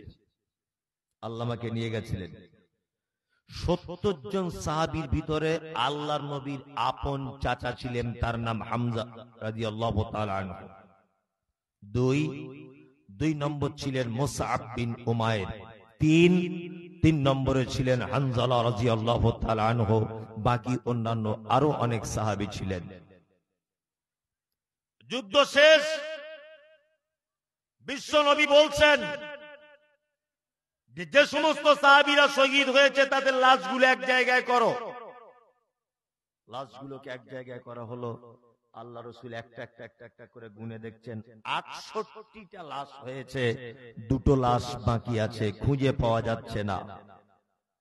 1 হানজালা, 2 নবীর চাচা, নাম তার হামজা রাদিয়াল্লাহু তাআলা আনহু। আল্লাহ রাসূল কাঁদছেন, উহুদের মাঠে দাঁড়িয়ে দাঁড়িয়ে খুব কাঁদছেন। এই সময় একজন মহিলা এসেছে পর্দা সহকারে। আল্লাহ নবীকে এসে বলছেন, আল্লাহ নবী, আপনি কি আমাকে চিনতে পেরেছেন? বলছে, না, চিনতে পারিনি। বলছে, গতকাল রাতের বেলা বিকেল বেলা আপনি কারোর বিয়ে পড়িয়েছিলেন? বলছে, হ্যাঁ, বিয়ে পড়িয়েছিলাম, আমি হানজালা। তখন মহিলা বলছেন, আল্লাহ রাসূল, এই দেখুন আমার হাতটা দেখুন, এখনো মেহেন্দিটা শুকায়নি, আমি সেই হানজালার স্ত্রী। আল্লাহ রাসূল আরো জোরে কেঁদে উঠলেন আর বললেন, মা, সবাইকে খুঁজে পেলাম, তোমার স্বামীকে খুঁজে পাচ্ছি না। তখন মহিলা বলছেন, আল্লাহ রাসূল, আমার স্বামী বেঁচে আছে, আমার স্বামী মারা গেছে, এটা আমি আপনার কাছে প্রশ্ন করতে আসিনি, দেখতে আসিনি। আমি শুধু দেখতে এলাম একটা জিনিস, আপনি কেমন আছেন। 2, আমি আর একটা কথা আপনাকে বলতে এসেছি যে আমার স্বামী যদি এই যুদ্ধতে শহীদ হয়, আমার স্বামী নাপাক অবস্থাতে যুদ্ধের ময়দানে চলে এসেছে, আপনার প্রেমের টানে গোসল পর্যন্ত করতে ভুলে গেছে, ফরজ গোসল। আমরা স্বামী স্ত্রী মেলামেশা করেছিলাম, সেটাও তার মনে ছিল না।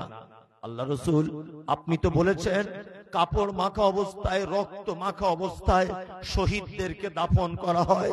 দয়া করে আমার স্বামী হানজালার গোসলটা করিয়ে দেবেন, এটা আপনার কাছে অনুরোধ। কারণ ও আপনাকে এত ভালোবাসে, ও আপনার প্রতি এত শ্রদ্ধা ভালোবাসা রাখে যে আপনি যুদ্ধের ডাক দিয়েছেন আর পিছন থেকে উঠে চলে এসেছে, একবারও গোসলটা করবে এইটা পর্যন্ত ভুলে গেছে। আল্লাহ রাসূল, আপনি দয়া করে একটু গোসল করানোর ব্যবস্থা করুন।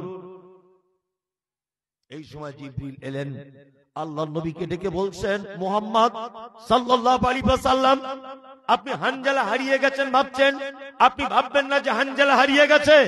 আমি জিবরিল আপনাকে বলছি, আল্লাহ হানজালা শহীদে এত খুশি হয়েছে যে আসমানের ফেরেশতাদেরকে দিয়ে হানজালার লাশকে তৃতীয় আসমানের উপরে জমজমের পানিতে গোসল করিয়ে মিসকে আম্বারের সেন্ট লাগিয়ে কাফন পরিয়ে ওই দেখুন দুইজন সাহাবীর কাঁধে করে নিয়ে আসছে। সুবহানাল্লাহ, সুবহানাল্লাহ। পৃথিবীতে একটা মাত্র বীর পুরুষ ছিলেন যাকে আল্লাহ তৃতীয় আসমানে তুলে নিয়ে গিয়ে আল্লাহ সুবহানাহু ওয়া তাআলা ফেরেশতাদের দিয়ে গোসল করিয়েছিলেন। তার নাম হানজালা রাদিয়াল্লাহু তাআলা আনহু। এর নাম হচ্ছে নবী প্রেম, এর নাম নবী ভক্তি। চলুন, হযরতে আবু বকরের নাম শুনেছেন? শুনেছেন? শুনেছেন। হযরত আবু বকর ফজরের নামাজের পরে প্রত্যেক দিন নিজের বিবির সঙ্গে দেখা করে আর মদিনার অলিতে গলিতে পাহাড়িয়া রাস্তা দিয়ে হযরতে আবু বকর সিদ্দিক তিনি ঘুরে ঘুরে বেড়ান। তখন নবী নেই পৃথিবীতে। আবু বকর ফজরের নামাজ পড়ে কি করেন? ঘুরে ঘুরে বেড়াচ্ছেন মদিনার অলিগলি পাহাড়ি রাস্তা দিয়ে। আর হযরত ওমর ভাবছেন আবু বকর কেন প্রত্যেক দিন ফজরের নামাজের পরে এদিক ওদিক ঘুরতে যায় কেন? হযরত ওমর ভাবছেন আমি একটু লুকিয়ে লুকিয়ে দেখব। হযরত ওমর পিছনে পিছনে যাচ্ছেন, গিয়ে দেখছেন হযরত আবু বকর একটা তাবু টাঙানো আছে, সেই তাবুর ভিতরে ঢুকে গেলেন। অনেকক্ষণ আবু বকর তাবু থেকে বার হচ্ছেন না, হযরত ওমর লুকিয়ে বসে আছেন। অনেক টাইম পর হযরত আবু বকর আস্তে আস্তে তাবু থেকে খালি হাতে ঢুকেছিলেন, কিন্তু যখন বার হচ্ছেন হাতে একটা ব্যাগ, একটা থলে নিয়ে বার হচ্ছেন। হযরত ওমর দেখলেন ব্যাপারটা। হযরত ওমর আস্তে আস্তে করে আবু বকর যখন চলে গেলেন, হযরত ওমর নিজে আস্তে আস্তে গিয়ে তাবুর ভিতরে ঢুকলেন। তাবুর ভিতরে ঢোকার পরে দেখছেন একজন বৃদ্ধা মহিলা, দুই চোখের অন্ধ, তাবুর ভিতরে বসবাস করেন। আল্লাহু আকবার। আর দুটি বকরির বাচ্চা তার বাড়িতে বাঁধা আছে। হযরত ওমর গিয়ে মহিলাকে বলছেন, মা, তোমার বাড়িতে প্রতিদিন কে আসে ফজরের নামাজের পর? তখন অন্ধ মহিলাটি বলছেন, কে লোকটাকে আমি চিনি না, আমি দুই চোখের অন্ধ, তবে প্রত্যেকদিন ফজরের পর ওই লোকটি আসে, এসে আমি যে পেচ্ছাপ পায়খানা করি কাপড়ে, সেই কাপড়টা পাল্টিয়ে প্রত্যেকদিন ধুয়ে পরিষ্কার করে দিয়ে যায়। দুই, আমাদের বকরির দুধগুলো দহন করে দিয়ে যায়। তিন, আমি সারাদিন কি খাবো, আমার বাচ্চা কাচ্চা কি খাবো, রান্না বান্না করে দিয়ে তবে লোকটা প্রতিদিন পায়খানা পেচ্ছাপের নোংরা গুলো ব্যাগের ভিতরে নিয়ে আবার চলে যায়। হযরত ওমর হাউ হাউ করে কাঁদছে। বুড়িকে বলছেন, মা, তুমি কি জানো, তুমি কি জানো লোকটাকে? বলছে, আমি চিনি না। বলছে, ইনি হচ্ছেন আমিরুল মুমিনিন, অর্থাৎ মদিনার মুখ্যমন্ত্রী হযরত আবু বকর সিদ্দিক রাদিয়াল্লাহু তাআলা আনহু। হযরত ওমর বাড়ি চলে এলেন। ফজরের পরে আবু বকরের হাতটা টেনে ধরে বলছেন, ভাই আবু বকর, আপনি যে এত বড় একটা কাজ করছেন, আপনার অনুপস্থিতিতে যারা দায়িত্বে থাকবে তারা তো বড় বিপদে পড়ে যাবে, তারা খুব বিপদে পড়ে যাবে।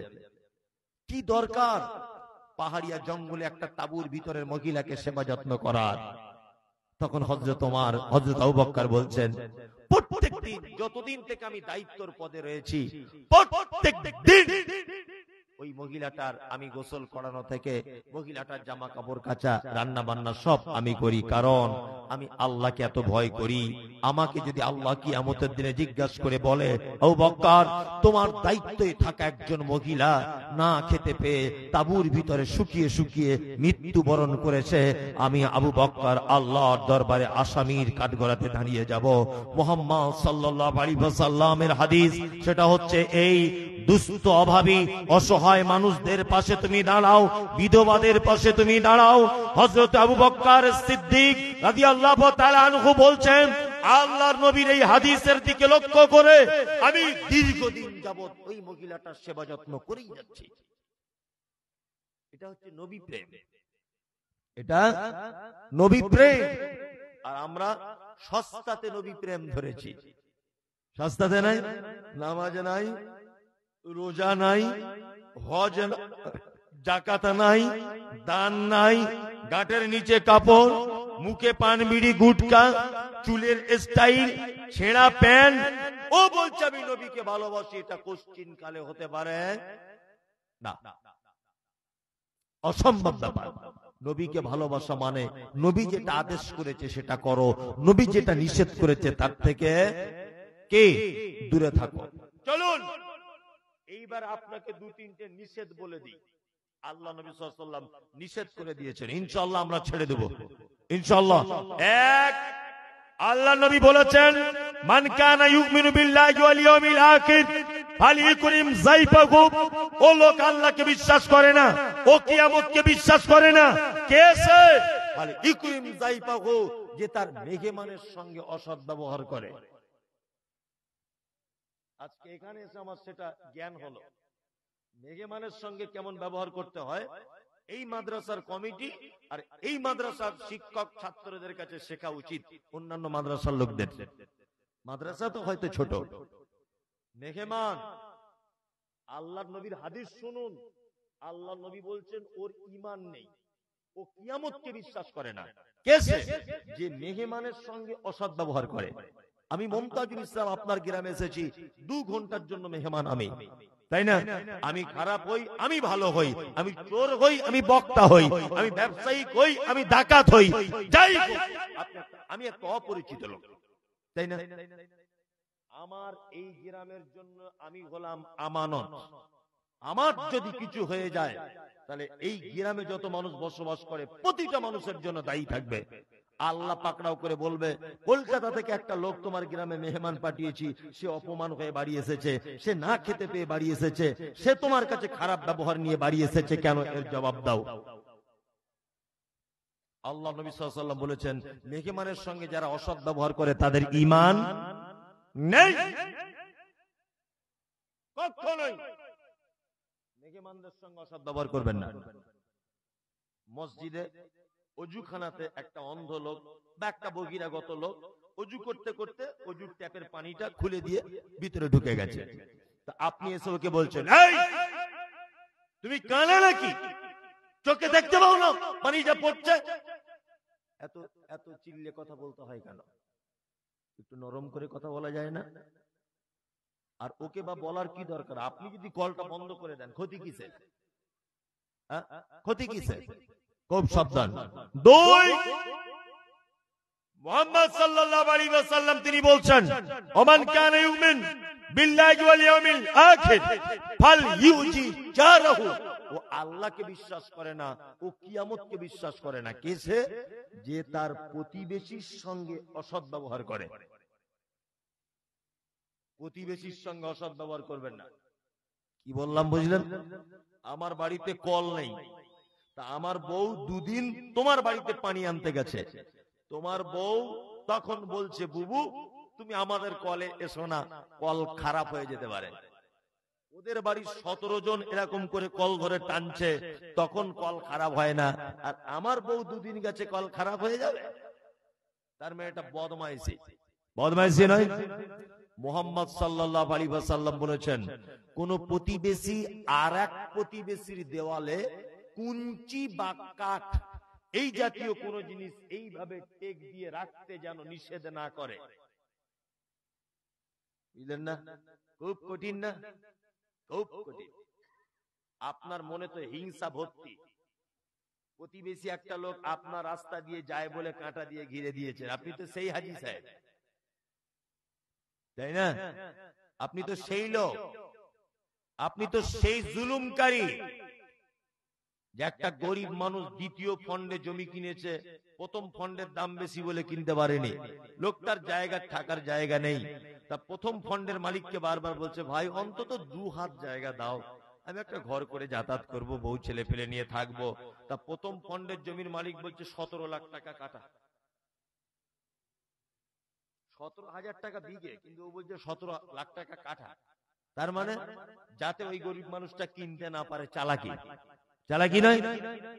কখনোই নয়। প্রতিবেশীর সঙ্গে সদ্ব্যবহার করতে হবে।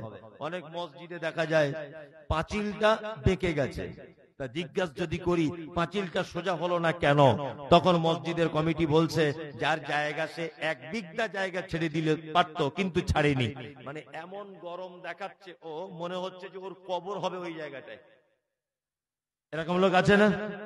আছে। আমি কুরবানিতে একটা গরু কিনে এনেছি, কুরবানি করব। তা আপনার খামারে আমি 2-3 দিন বেঁধেছি।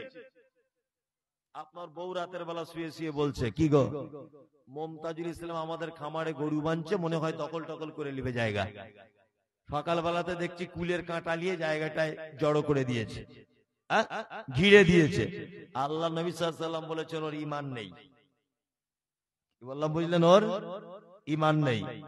3 বিশ্ব নবী বলেছেন, ওমান কানা ইউমিনু বিল্লাহি ওয়াল ইয়াউমিল আখির ফালিয়াকুল খায়রান আও লাম ইয়াসমুত। শোনো, ওই লোক আল্লাহকে বিশ্বাস করে না, ও কিয়ামতকে বিশ্বাস করে না।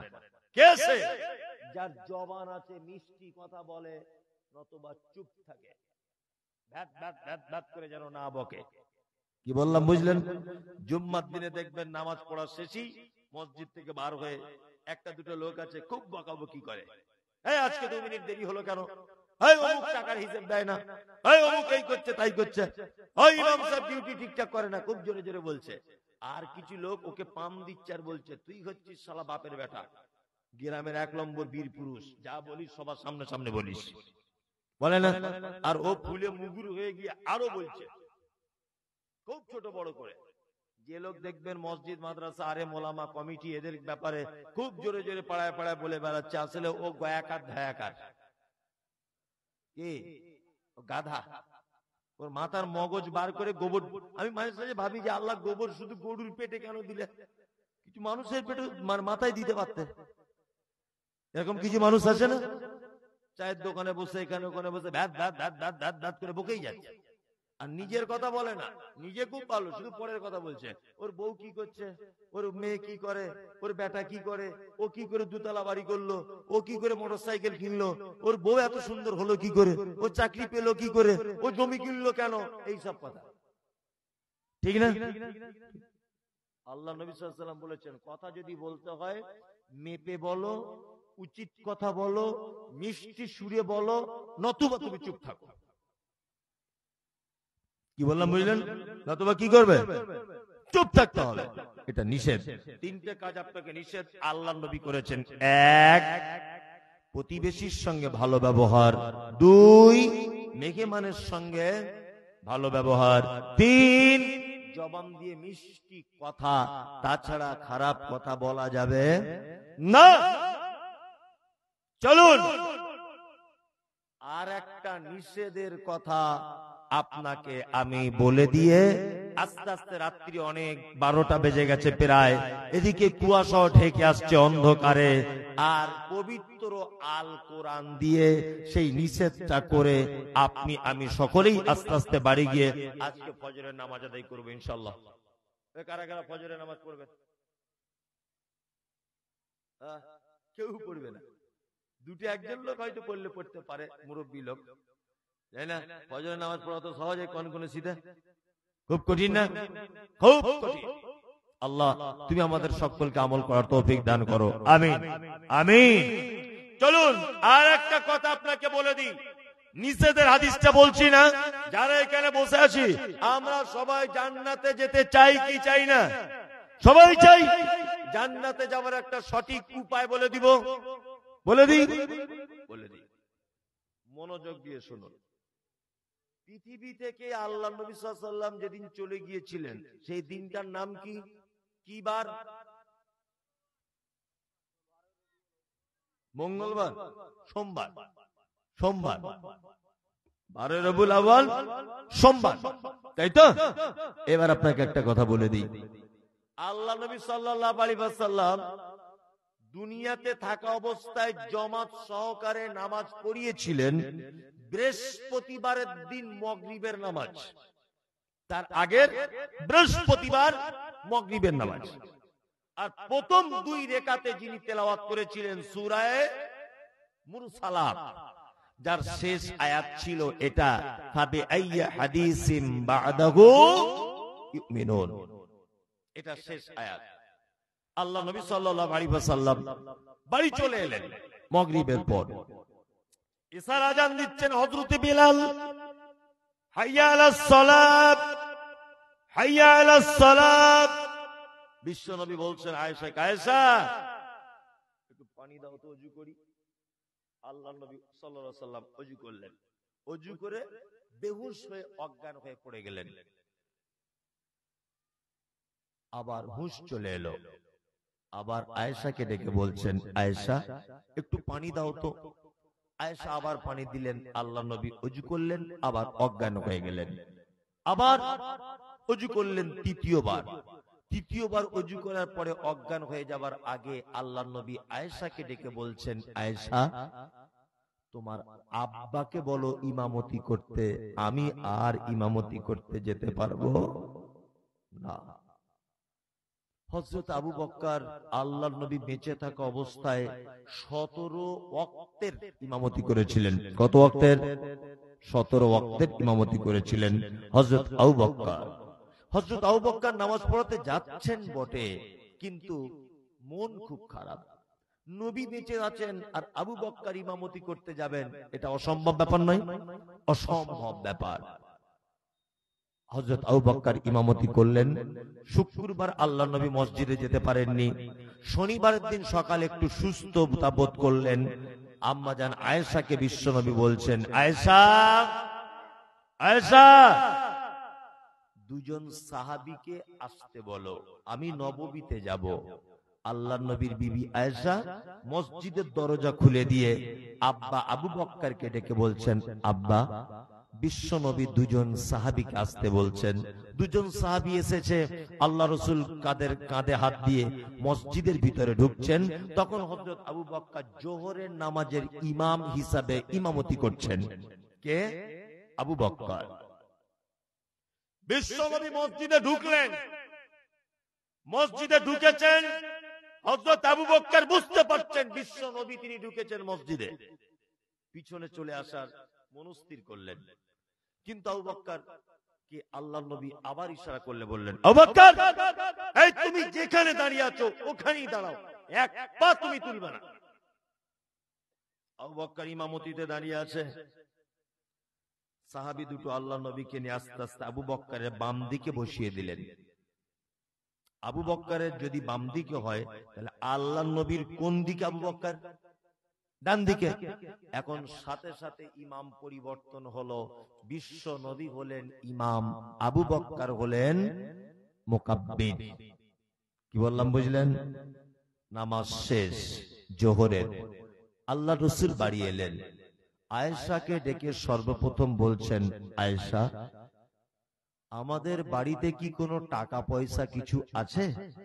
আয়েশা বলছেন, আল্লাহর নবী আমাদের বাড়িতে 9টা দিরহাম আছে। দিনার, দিনার মানে সোনার পয়সা, 9 পিস আছে।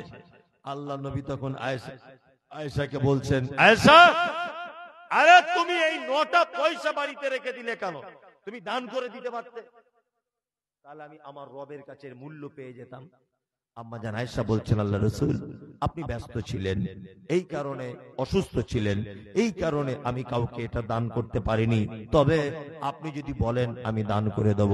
বিশ্ব নবী বলছেন, আয়েশা শোনো, কোন ইমানদার এবং কোন নবীর পক্ষে এটা উচিত নয় যে এত নিকৃষ্ট সম্পদ ছেড়ে দিয়ে আল্লাহর সাথে সাক্ষাৎ করবে। তার মানে বোঝা যাচ্ছে বিশ্ব নবী তিনি বলেছেন একটা মানুষের সম্পদ 3টা। কটা? 3টা।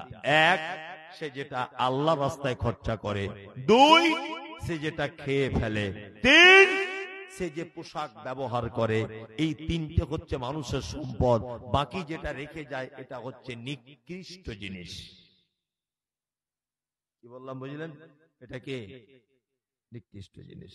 অনেক মানুষ আছে না, বেটার ভবিষ্যৎ করছে, বেটির ভবিষ্যৎ করছে, করছে না? করছে কি করছে না? করছে। হারাম হালাল কিছু দেখা দেখি নেই, ইনকাম করেই যাচ্ছে। আপনি আপনার বেটা বেটির জন্য যে সম্পদ রেখে যাবেন, এ সম্পদ চিরস্থায়ী থাকবে না, আবার আপনার পোতার হয়ে যাবে। মানে এখন সম্পদ বলতে আপনার ওইটা যেটা আপনি আল্লাহ রাস্তায় দিয়ে দিলেন। এটা মাদ্রাসার জলসা, মসজিদের জলসা। বিনীত অনুরোধ আপনাদের কাছে, মসজিদ এখনো প্লাস্টার হতে বাকি না, অনেক বড় প্রজেক্ট কাজ চলছে, রাত্রিও এখন 12টা বাজে, শীতকাল। আমি আপনাদের কাছে অনুরোধ করব যে আপনার অন্তত 10 জন ভাই 1000 করে টাকা মসজিদে দেন, 10,000 হয়ে যাবে। 1000 করে 10 জন দেন। আচ্ছা, একজন 1000, 1000, দুজন হলো। মেহেরবানি করুন, আমি বেশি চাইনি, আর আমি আদায় করতে জানিও না, আমার গলা অত ভালো না। চলুন, কেউ আছেন? দুজন হলো, একজন 2000। আমি 5-10 হাজার টাকা চাইবো না, কারণ ওটা চাইলে বারবার বলা লাগবে। একজন 2000 দেন, একজন 2000, আর একজন 1000, সবাই দেন। বিশাল বড় একটা কাজ হচ্ছে, দেন। এই 500 টাকা দাও, এই দেন। 1000 করে যদি সবাই দেন, অনেক টাকা। নসিম ভাই 1000 টাকা, শামসুল ভাই 1000 টাকা, কত? 2000। আলম শেখ 500, 1000, আর একজন দিয়েছে 2000 টাকা। দেখুন ভাই, আপনারা যারা বসে আছেন, কিছু মেহেরবানি করুন, করুন, একটু করুন। এটা আমার দায়িত্ব এবং কর্তব্য শেষের দিকে একটু আদায়ের ব্যাপারটা বলা, কেন আমি নিজে চোখে দেখেছি মসজিদে প্লাস্টার হয়নি। 5000, কত? 6000, আর 4000 দিয়ে দাও, 10,000 করে দাও, ইনশাল্লাহ আল্লাহ দিয়ে দেবে কোন দিক দিয়ে। 2000 একজন ভাই, 10,000, তাই তো? জি, আচ্ছা, আলহামদুলিল্লাহ, খুব ভালো। একজন ভাই 10,000, আর কেউ আছেন ভাই? তোমরা দিবা? এই গ্রামের লোক অন্তত দেন, বাইরের লোকগুলো না দেন, না দেন। এই গ্রামের মধ্যে একজন 1500, বোম্বে থেকে একজন 1000। আল্লাহুম্মা সাল্লি আলাইহি, আল্লাহুম্মা বারিক আলাইহি। মায়েরা, আপনারা কিছু দেন, স্বামীর পকেট মারা টাকা টাকা যদি থাকে আপনারা আল্লাহর রাস্তায় দেন। আর চাদর যাচ্ছে, চাদরে দেবেন। 1 টাকার কয়েন হলে 1 টাকা, সেটাও আপনি চাদরে দেন। জি, মেয়েদের, মায়েরা যারা আছেন, আপনারা দেন কিছু। ইনামুল 1000 টাকা। ও, দুজন মহিলা 500, একজন 500।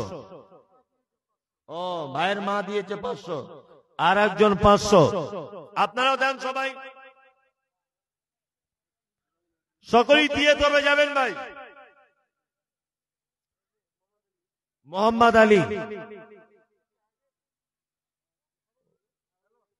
ও আগে দিয়েছে, আবার এখন দিচ্ছে। মাপার 500 দেন, সকলেই দেন।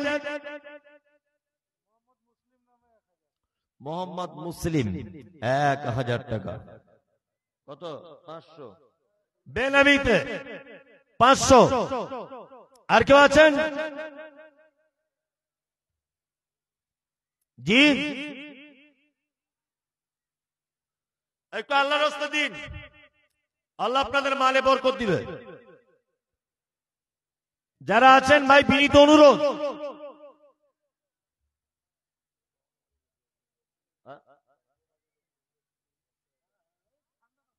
ঠান্ডার কুয়াশা দেখুন, কুয়াশা, ঠান্ডা আবহাওয়াটা দেখুন। জি দেন। 5 বড় সিমেন্ট, সব দিকে দেখতে হবে। মানুষ এই ঠান্ডায় বাড়ি যাবে বাইক নিয়ে, এটাও তো ব্যাপার আছে, তাই না? সবকিছু দেখতে হবে।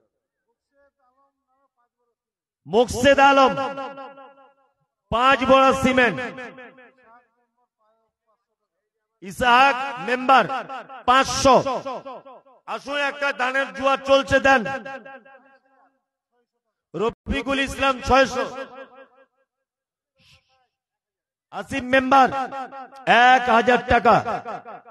সকলেই দেন, অন্তত 1000 টাকা করে দেন, বেশি লাগবে না। হায়দার 500। যার কাছে এখন নেই আপনি নামটা লিখিয়ে দেন।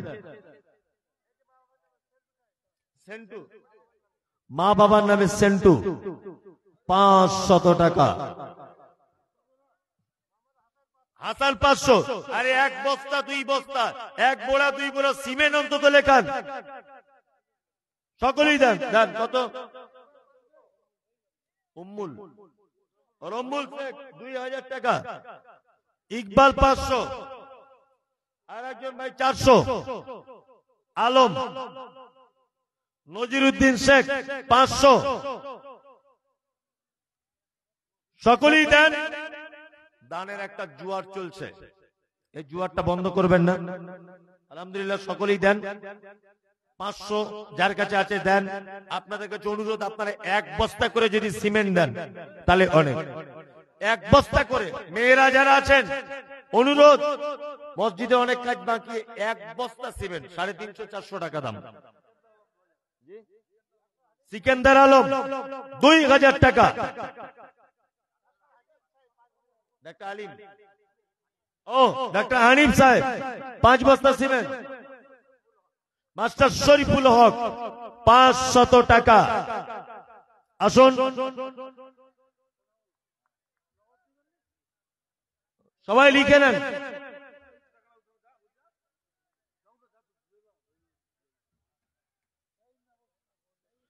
এক 2 বস্তা সিমেন্ট অন্তত আপনারা দেন, এটা তো দেওয়া যাবে। সকলেই দেন, আল্লাহর রাস্তে দেন। কত? 5000। 10 বস্তা লিখে দেন। ও ভালো ছেলে, দেখে হাসছে, মানে 10 বস্তা। শফিকুল 10 বস্তা সিমেন্ট।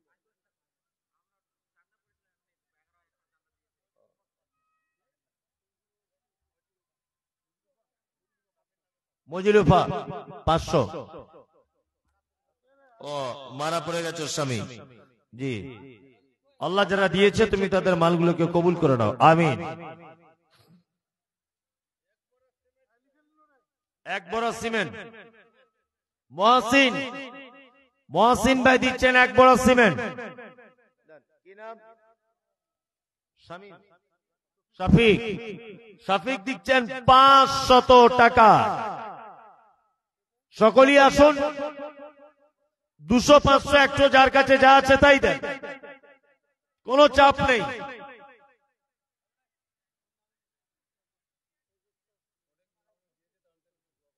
অনেক মেয়ে মানুষরা দিয়েছে, তার জন্য দোয়া করছে। আল্লাহুম্মা সাল্লি আলাইহি, আল্লাহুম্মা বারিক আলাইহি। ইরশাদ কে বিরিয়া গায়ে এলান মুজতফা, অত ইজ্জু মান তাশা অত জিল্লু মান তাশা। ইরশাদ কে বিরিয়া গায়ে এলান মুজতফা, অত ইজ্জু মান তাশা অত জিল্লু মান তাশা। কত? 1000 টাকা। চাদরে যারা দিয়েছেন, আল্লাহুম্মা সাল্লি আলাইহি, আল্লাহুম্মা বারিক আলাইহি।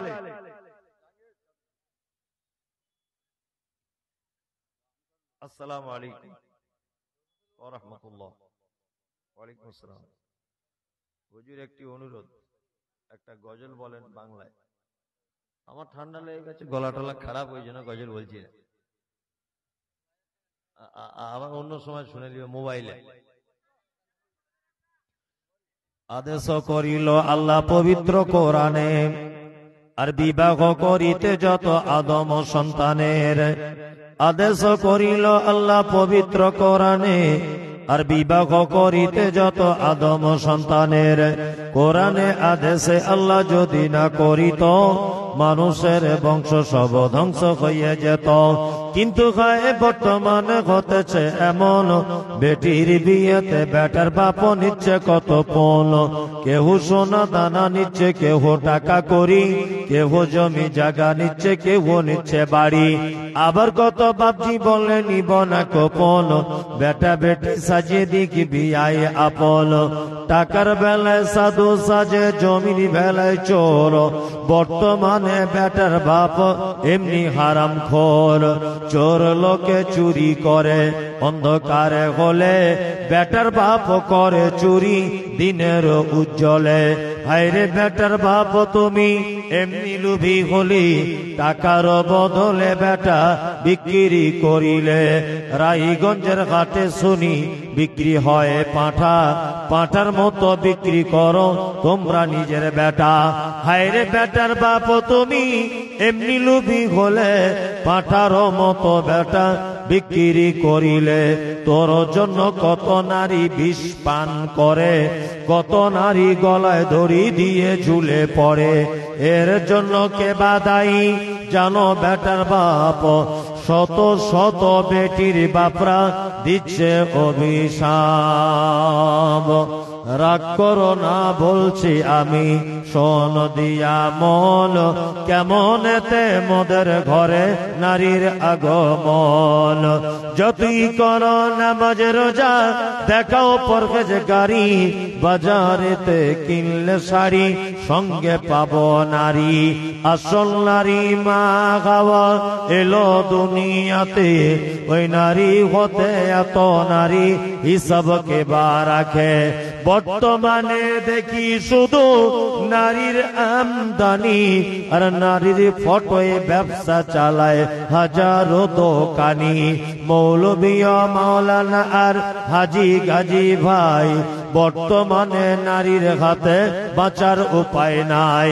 রেডিও টেলিভিশন আর সিনেমা হলে দলে দলে যাচ্ছে পুরুষ নারী আছে বলে।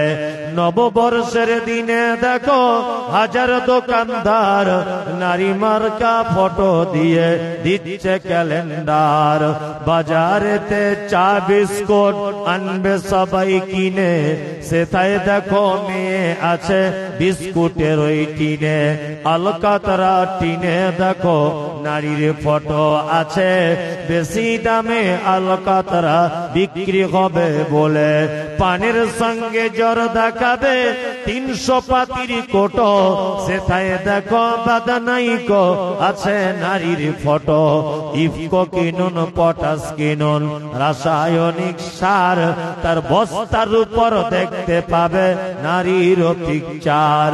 সাইকেলের ওই সামনের চাকায়, মার্কেটের ওই নিচে, সাইকেলের ওই সামনের চাকায়, মার্কেটের ওই নিচে, সেটাই দেখো বাদানাইকো নারীর ফটো আছে। তোর বউকে যায় না দেখা, যায় না রাস্তাঘাটে, ওই বউকে দেখবে সবাই ভোটের তালিকাতে। আমি কি করবো পয়সা? না না, আপনি মসজিদে দেন, আল্লাহর ঘর কাজ হবে। শামসের 5 বড়া সিমেন্ট, জাযাকাল্লাহ। শামসের ভাই 5 বড়া সিমেন্ট, 5 বড়া মানে 5 বস্তা, তাই তো? 5 বস্তা, 5 বস্তা সিমেন্ট। আল্লাহ যারা দিয়েছে তুমি তাদের দান কবুল করে নাও, আমিন আমিন। আর শুধু মসজিদ করলে হবে না, বড় নামাজ পড়তে হবে। শুধু মসজিদ করে আর মার্বেল পাথর লাগিয়ে, রশিদ বাবার নামে 500 মার্বেল পাথর লাগিয়ে এতে কোনো উপকার হবে না। কি বললাম বুঝলেন? আপনি একটু নামাজটা পড়া ধরুন, দুদিনের দুনিয়া কে কোথায় পড়ে থাকবে।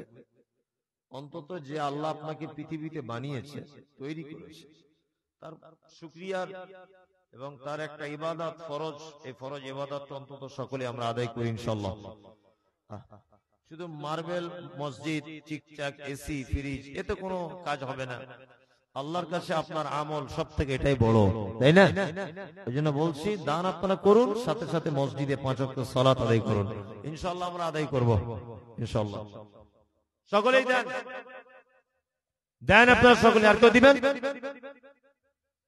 কেউ দিবেন 10-20 টাকা দিবেন না তো বাড়ি চলে যান, ভাই আমার দেখ দাঁড়িয়ে আছি।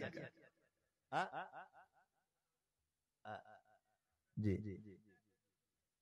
একটা গজল বললে তুমি শান্তি শান্তি তো, আর লাস্টে বলিও না, গজল বলে আমি চলে যাব।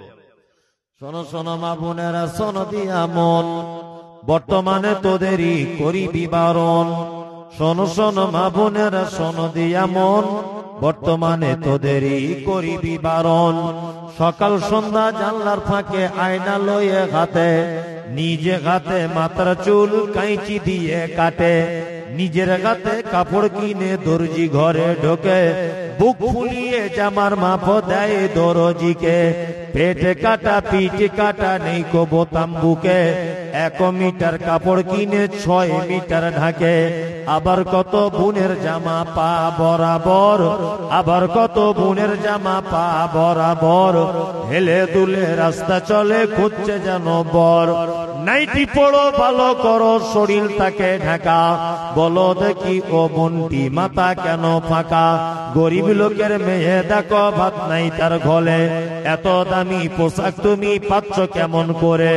এসব কথা বলতে গেলে বোঝা ওটা দায়, সবার চেয়ে বেশি লাভ গরুর ব্যবসায়। নিউ কাটিং এর জামা এনে ঘরে এসে পড়ে, ডিস্কো বলে দেখতে চায় তোমার ঘুরে ফিরে।